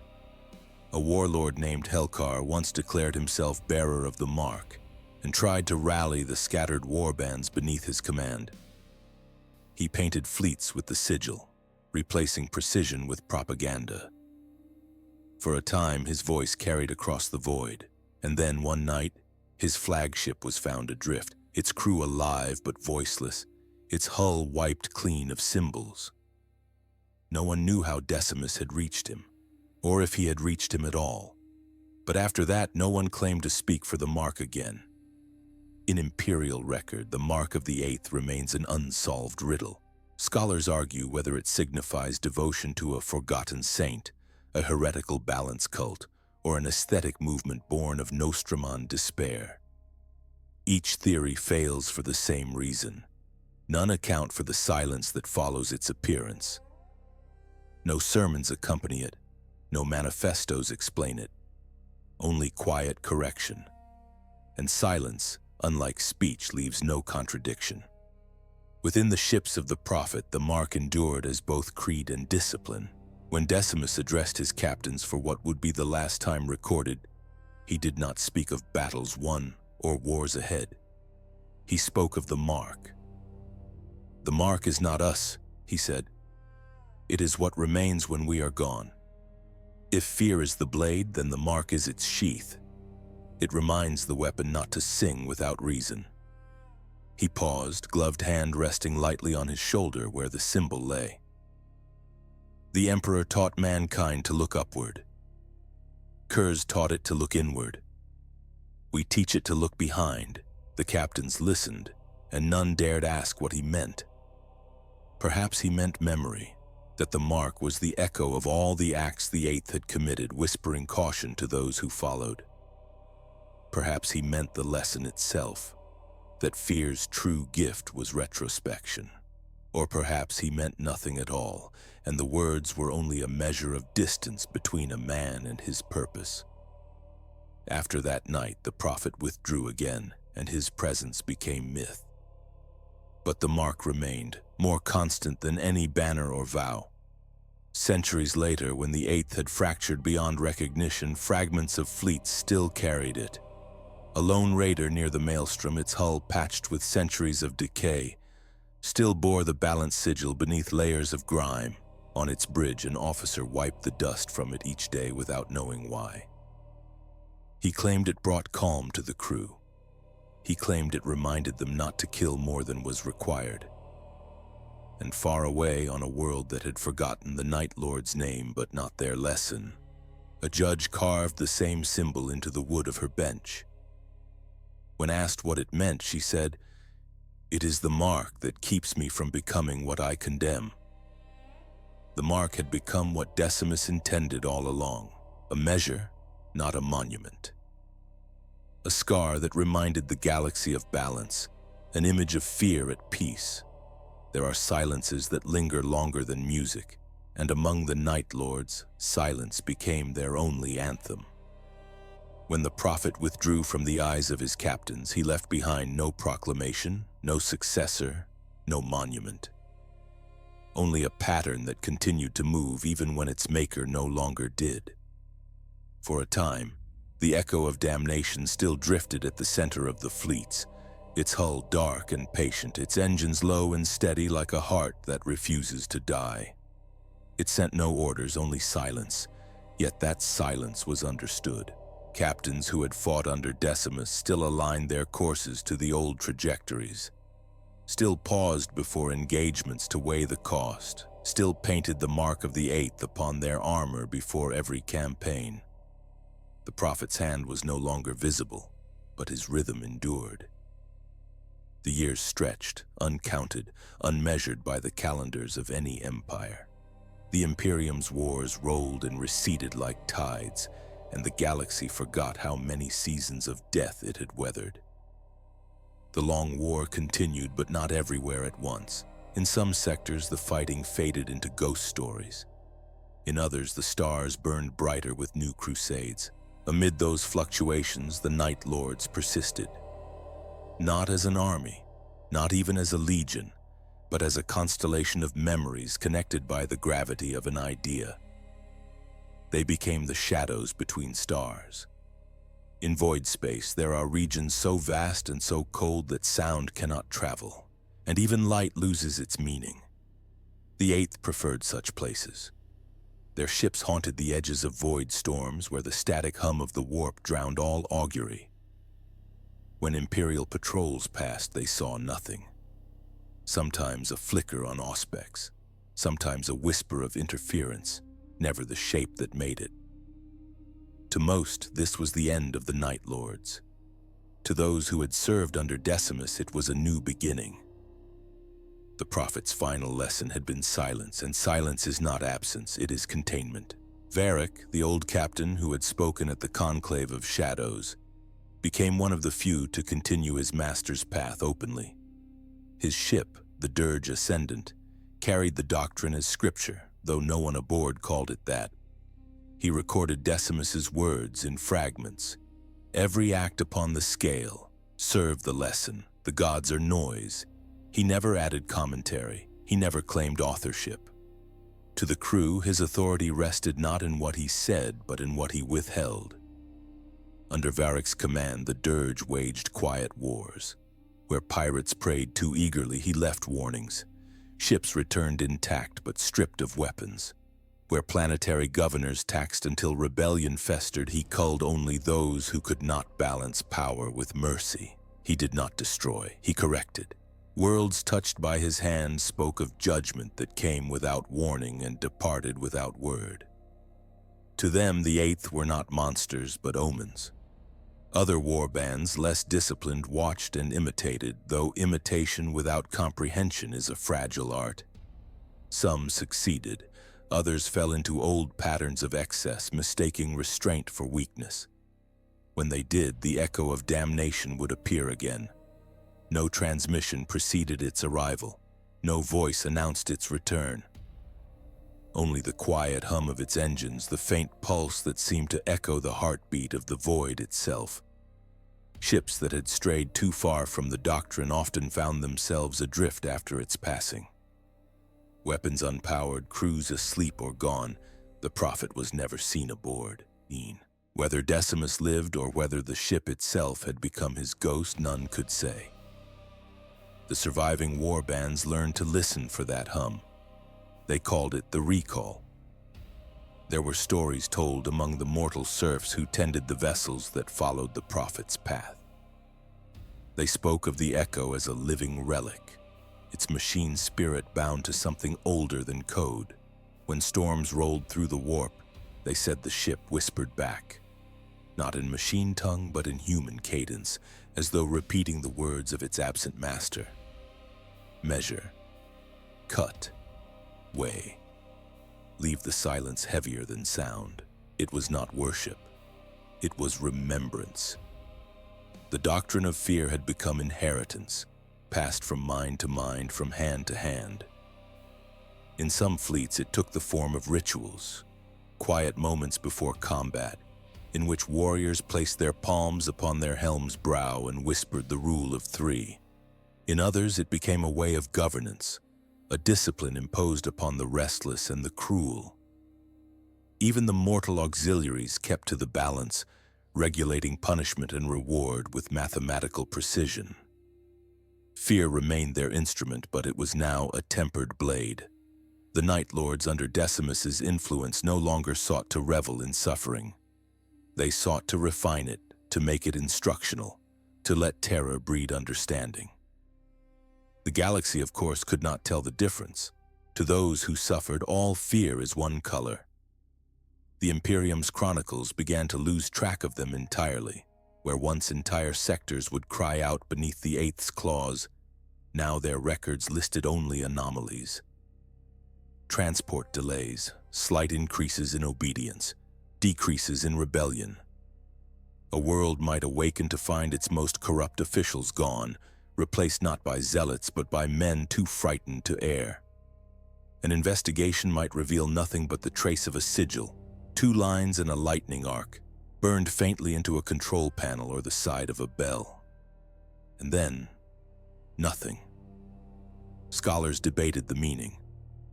Some argued the Eighth had finally devoured itself, undone by the very silence it worshipped.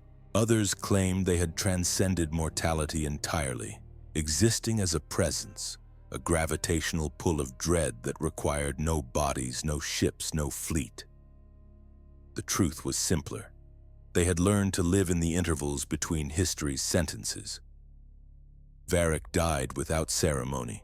His body was vented into the void at his own request, sealed within a plain shell.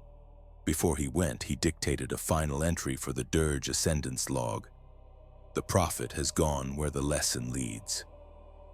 We follow until the weight balances again. No one replaced him. The crew continued as though he still commanded. They spoke little, fought less, and moved always with the precision of a habit that no longer needed thought. Across the centuries, fragments of the Eighth crossed paths but never merged. Each fleet carried its own interpretation of the doctrine, its own measure of fear. One, the Lament of Glass, served as arbiter among frontier worlds, arriving only when justice failed. Another, the Reverent Coil, became the shadow of convoys, destroying only pirates and slavers, punishing excess where it arose. Each bore the mark of the Eighth. Each vanished when the lesson was learned. There were rumors, even among chaos itself, that Decimus had not died. Some said he had found a way to quiet the warp within his mind, to see beyond its storms into the stillness beneath. Others whispered that he had been taken into the Sea of Souls itself, not as prey, but as warden, a spirit ensuring that fear would never die entirely, only rest. Whatever truth lingered, none denied his effect. Where Decimus had walked, the Eighth no longer roared. They murmured. And the galaxy learned that murmurs can wound deeper than screams.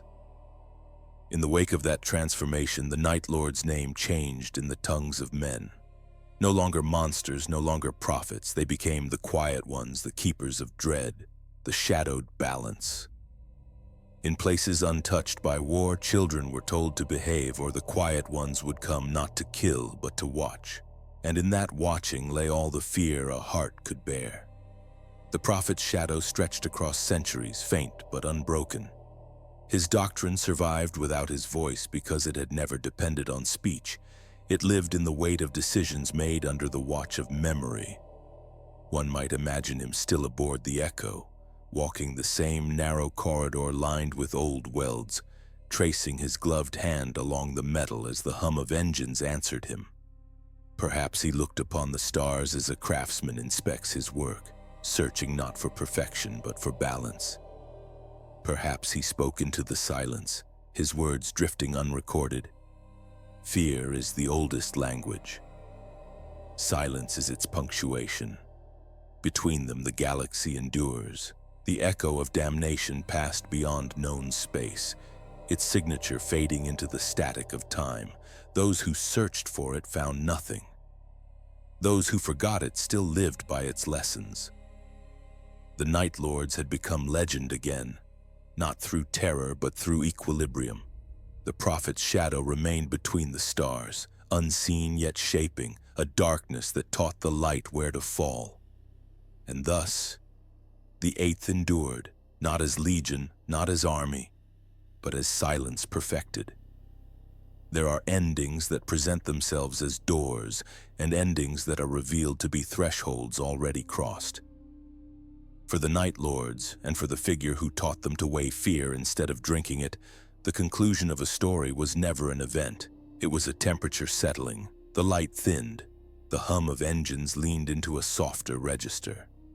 Somewhere between wars and the work of keeping memory upright, the prophet diminished into the doctrine he left behind, and the doctrine learned to stand without the name that birthed it.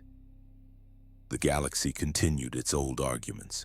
The Imperium named crusades with the earnestness of a penitent and mustered fleets as if the act of assembling were salvation. Xenos empires folded and unfolded their strange geometries. The warp breathed badly. Commerce moved. Bells rang.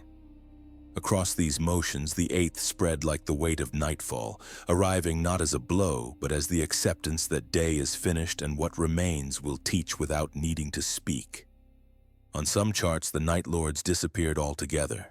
Administratum clerks, exhausted by the arithmetic of loss and brief resurgences, penciled the Eighth into the column reserved for historic threats, and then forgot to erase the entry when the column was reviewed. Elsewhere, where record-keeping learned humility, the name persisted, but as a notation beside anomalies. Shipments that arrived precisely on time after seasons of neglect. Governors who adopted schedules that outlived them. Regions where the rate of public executions fell because those who held the rope had learned that examples cannot be multiplied without bankrupting the lesson. The endless night was not a single age. It was the recognition that the Eighth had become a climate. World by world, generation by generation, the doctrine of fear settled into customs and corrections that could survive the factional noise above them. It worked in shadows because shadows are less fragile than banners. It preferred accountants and quartermasters to saints and champions. Where it passed, the work of tyranny became slightly cleverer or slightly kinder. Cleverer in the sense that waste was punished, kinder in the sense that spectacle was not admired. Both movements birthed by the same restraint that Decimus had insisted upon until even the shape of his insistence faded. The echo of damnation drifted further into suggestion. Captains who had once seen it learned to doubt their memory, as men doubt the exact words of a conversation that changed their lives. Some records described it as large as a cathedral, others as modest as a reliquary. All agreed on tone. The ship did not arrive to claim, only to correct, and sometimes not even that. Sometimes only to be seen, reminder enough to keep a hand from making a cut too deep. By then the prophet had become postulate, not more than a man, not less than a measure. A mind that once tallied consequence until it balanced now existed, if it existed at all, as the pressure that keeps ink from bleeding when a ledger is written properly. Those who wanted myth made more of it. Those who preferred utility found in his absence permission to continue. Between them the work persisted, on a world with 3 moons whose names were lost to a flood centuries before. A judge rose each dawn to trace a small symbol into the wood of her bench before the first case was heard. She did not know where the habit came from. The mark simply felt right under her hand, a pressure that steadied her when rhetoric grew swollen and facts tried to flee. In the late afternoons, when heat softened the resin and a long day pressed its weight into her back, she would glance at the faded strokes and the faint arc and remember that punishment is not a performance but a measurement. The bailiff swore that hearings moved faster in her court. Those who left the chamber walked with the gait of people who had not been entertained. She preferred it that way. In a mining belt circling a dim star, crews printed their schedules with a small emblem hidden in the header where an accountant's eye would find it and a foreman's pride would overlook it. The emblem meant, "This timetable is balanced, do not improve it." Men who tried to change it failed quietly and repeatedly until they stopped trying. The belt's output steadied. The accidents that once stained bulkheads with a daily predictability grew rare enough to count on one hand. When a speaker for the miners died in a collapse that no one could have foreseen, the crews worked in silence for 7 days, not for mourning, but as a demonstration that words cannot rival the discipline they represent. On a world within sound of the Astronomican's slow hymn, a candle maker in a small quarter learned to ring his shop bell at the same hour each evening, even when no customer needed the sound. He had never seen the Night Lords. He did not believe in them. He believed in habit. That habit coordinated the alleyway's commerce and calmed quarrels by making them miss their time. Years later, when war brushed the city, the quarter held together because the children had learned that bells can carry a neighborhood through fear. The candlemaker's bell was taken by a tax collector, then replaced by a soldier who had decided not to die that week. Little enough proof of a doctrine, enough to hold a street. The endless night took other forms. A convoy master in a quiet sector arranged his logs so that every third page left a blank line at the bottom. A clerk asked him why. "To remind me that I did not see everything," he said. He did not know he was repeating a lesson that had once been spoken aboard a ship whose floors remembered another man's pace. In the halls where power rehearses itself, the Night Lords were still denounced, as the body denounces the chill that does not kill it. Speeches condemned their cruelties, and those who spoke were not wrong. The doctrine had never pretended gentleness. People died because a schedule was favored over a spectacle. Lives were bent to ensure that the memory of fear did not decay into the hunger for its pageantry. Yet even among the men who condemned them were those who took notes quietly, removed adjectives from their reports, banned public punishments that had proved expensive to meaning. In every camp, sensible men become thieves of good ideas. The prophet had counted on that. There were returns. Even climates require seasons.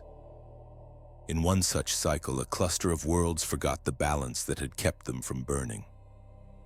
A dynasty of administrators rose who were clever enough to evade the law, but not clever enough to evade consequence. They passed office from uncle to nephew to daughter, each more fluent in loopholes than the last. When auditors came, they were given gifts of sleep, the kind that begins in a cup and ends in a ditch. When inspectors came, they were escorted politely in circles until their feet blistered. The ledger became a theater, and the theater, bored with its own script, asked for a fresh tragedy. The Night Lords returned as if drawn by heat. They did not announce a campaign. They did not assemble a fleet visible enough to insult pride.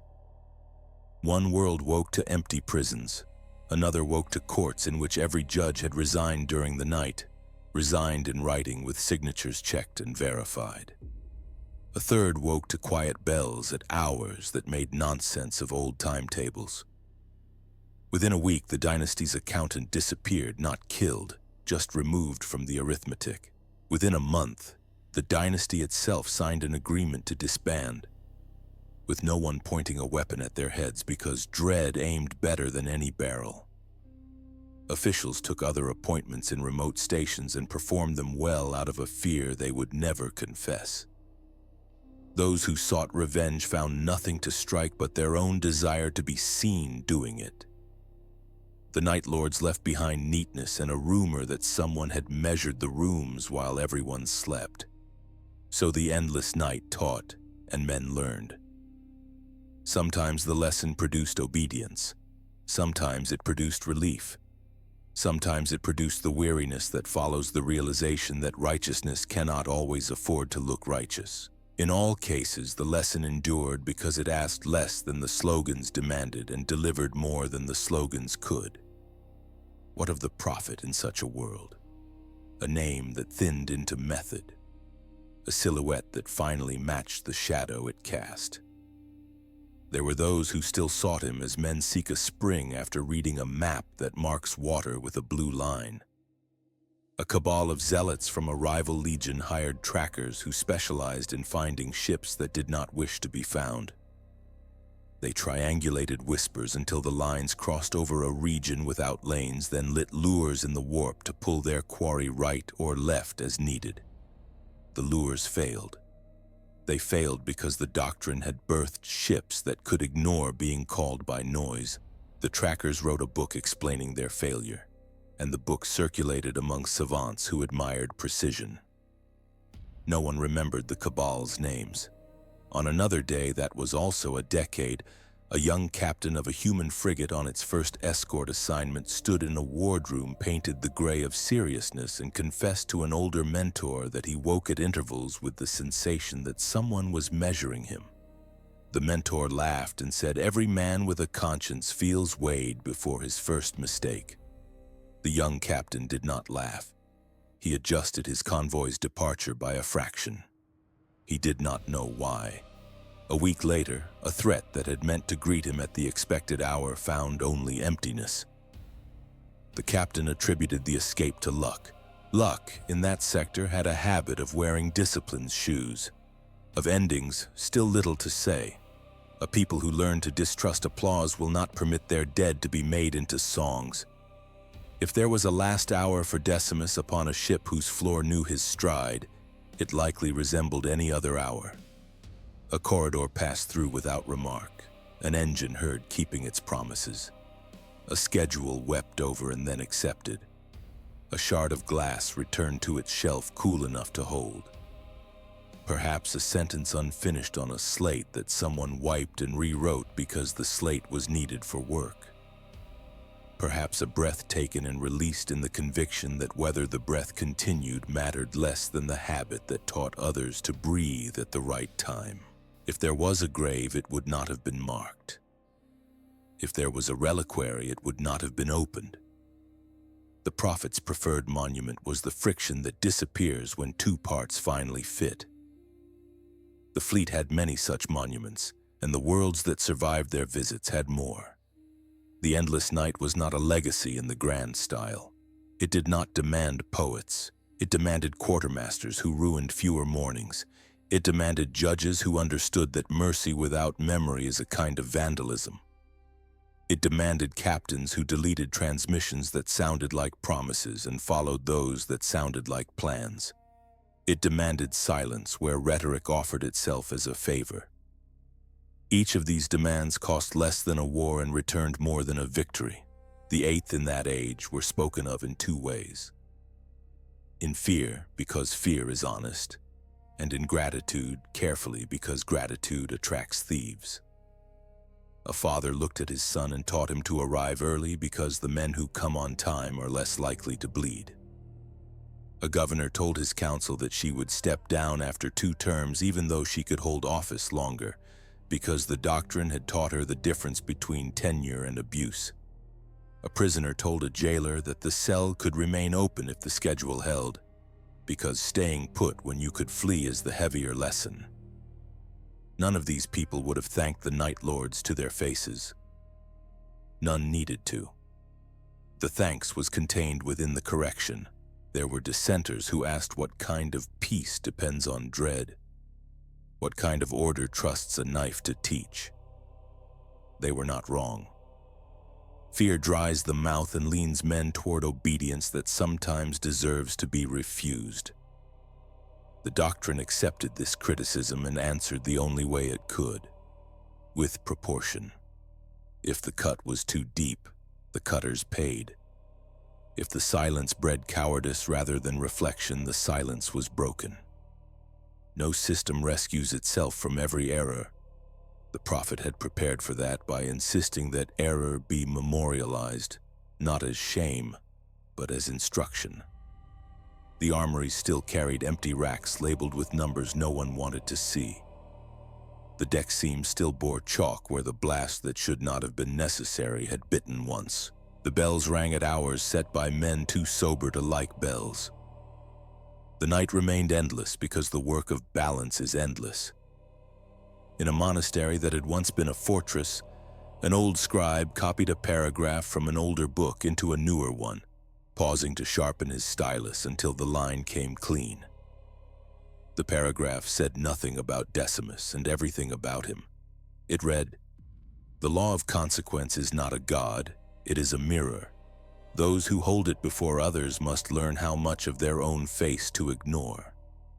The scribe did not know which legionary mind had generated the sentence or which century had decided to keep it. He knew only that the line improved men who read it, and therefore deserved to be written again. Elsewhere in the half-light under a flight deck, a mechanic pressed 2 fingers to an insignia etched small upon a brace and closed his eyes. Not a prayer, a check. The brace held. The bolt sang when tightened. The craft lifted. A child below, watching with the miracle's eyes that belonged to the young, counted to 3 because an uncle had told her that 3 is the right number when a machine goes from sleep to work. She did not know that the count had kept whole fleets alive. She did not need to know. The count blooded itself in her memory and would remain there when the names fell away. All stories end where their habits outlive their heroes. The endless night was the end suited to a legion that had learned to hate applause. It did not cloak the galaxy in black. It merely persuaded enough rooms to dim their lights until men could hear themselves think. The Night Lords had once believed that fear alone could govern. Under the prophet's hand, they learned to teach fear until it became memory. Memory shaped into practice became the art by which wars may be shortened and cities permitted to keep their bells. Of Decimus, then, the sober truth. A man who turned prophecy into schedule, who weighed cruelty until it ceased to be indulgence and became instruction, who found a way to teach that left behind fewer corpses than those who mistook theater for justice. He wore armor that could have terrorized and chose to let a symbol do the talking. He stepped back until the symbol walked without him. He accepted failure as a line item and not as an identity. He diminished as the doctrine strengthened, because doctrines that require their authors to remain visible die when the authors do. In the far dark, where charts become impressions and impressions become stories, a single vessel passes with its lamps kept low. Its engines breathe with the patience of a made thing that has forgiven the men who made it. In a small room whose walls have been wiped more often than they have been repainted, a shelf holds a broken claw and a cooled shard of glass. The shard takes the temperature of the room with the indifference of stone. If a hand lifted it, the room would look the same through it as it does without it. That is the point. Tools do not demand acknowledgement. They demand competence. Somewhere a bell rings at the right hour. Somewhere a judge pauses a moment longer than habit would require. Somewhere a convoy leaves 3 minutes late and arrives a day wiser. Somewhere a quartermaster scratches out a boast in a ledger and leaves the number alone. Somewhere a child counts and learns that running at the right time will teach a town to breathe. The night that holds these acts is endless, not because it defeats the day, but because it has learned how to live beside it without asking to be praised. The eighth endures in that balance, not as saviors, not as myths, but as the quiet difference between noise and proof. Their mark fades and is redrawn. Their doctrine survives because it is small enough to fit inside the choices that keep a world from forgetting itself. If a voice were to speak into that quiet, if a man who once counted futures chose to break his own rule and leave a word behind, it might be no more than this. Enough noise to remind the timid, enough silence to remind the proud, enough fear to keep the hand steady, enough mercy to keep the hand from becoming a fist, and then, as always, the work. And so, the prophet's shadow fades into silence. His lesson, carved not in scripture but in the stillness between heartbeats, endures. Decimus taught that fear could be a teacher, that balance could exist even in darkness, and that sometimes the quietest hand leaves the deepest mark. If you found peace in this story of shadows and consequence, let the night carry you a little longer. And when you wake, remember, Fear is only a tool. What matters is what you build with it. Thank you for listening, Traveler of the Void. If you'd like more tales whispered from the corners of the 41st millennium, leave a like, share this story with another dreamer, and subscribe for the next descent into the dark. Rest now. The night is endless, but for now, it is kind.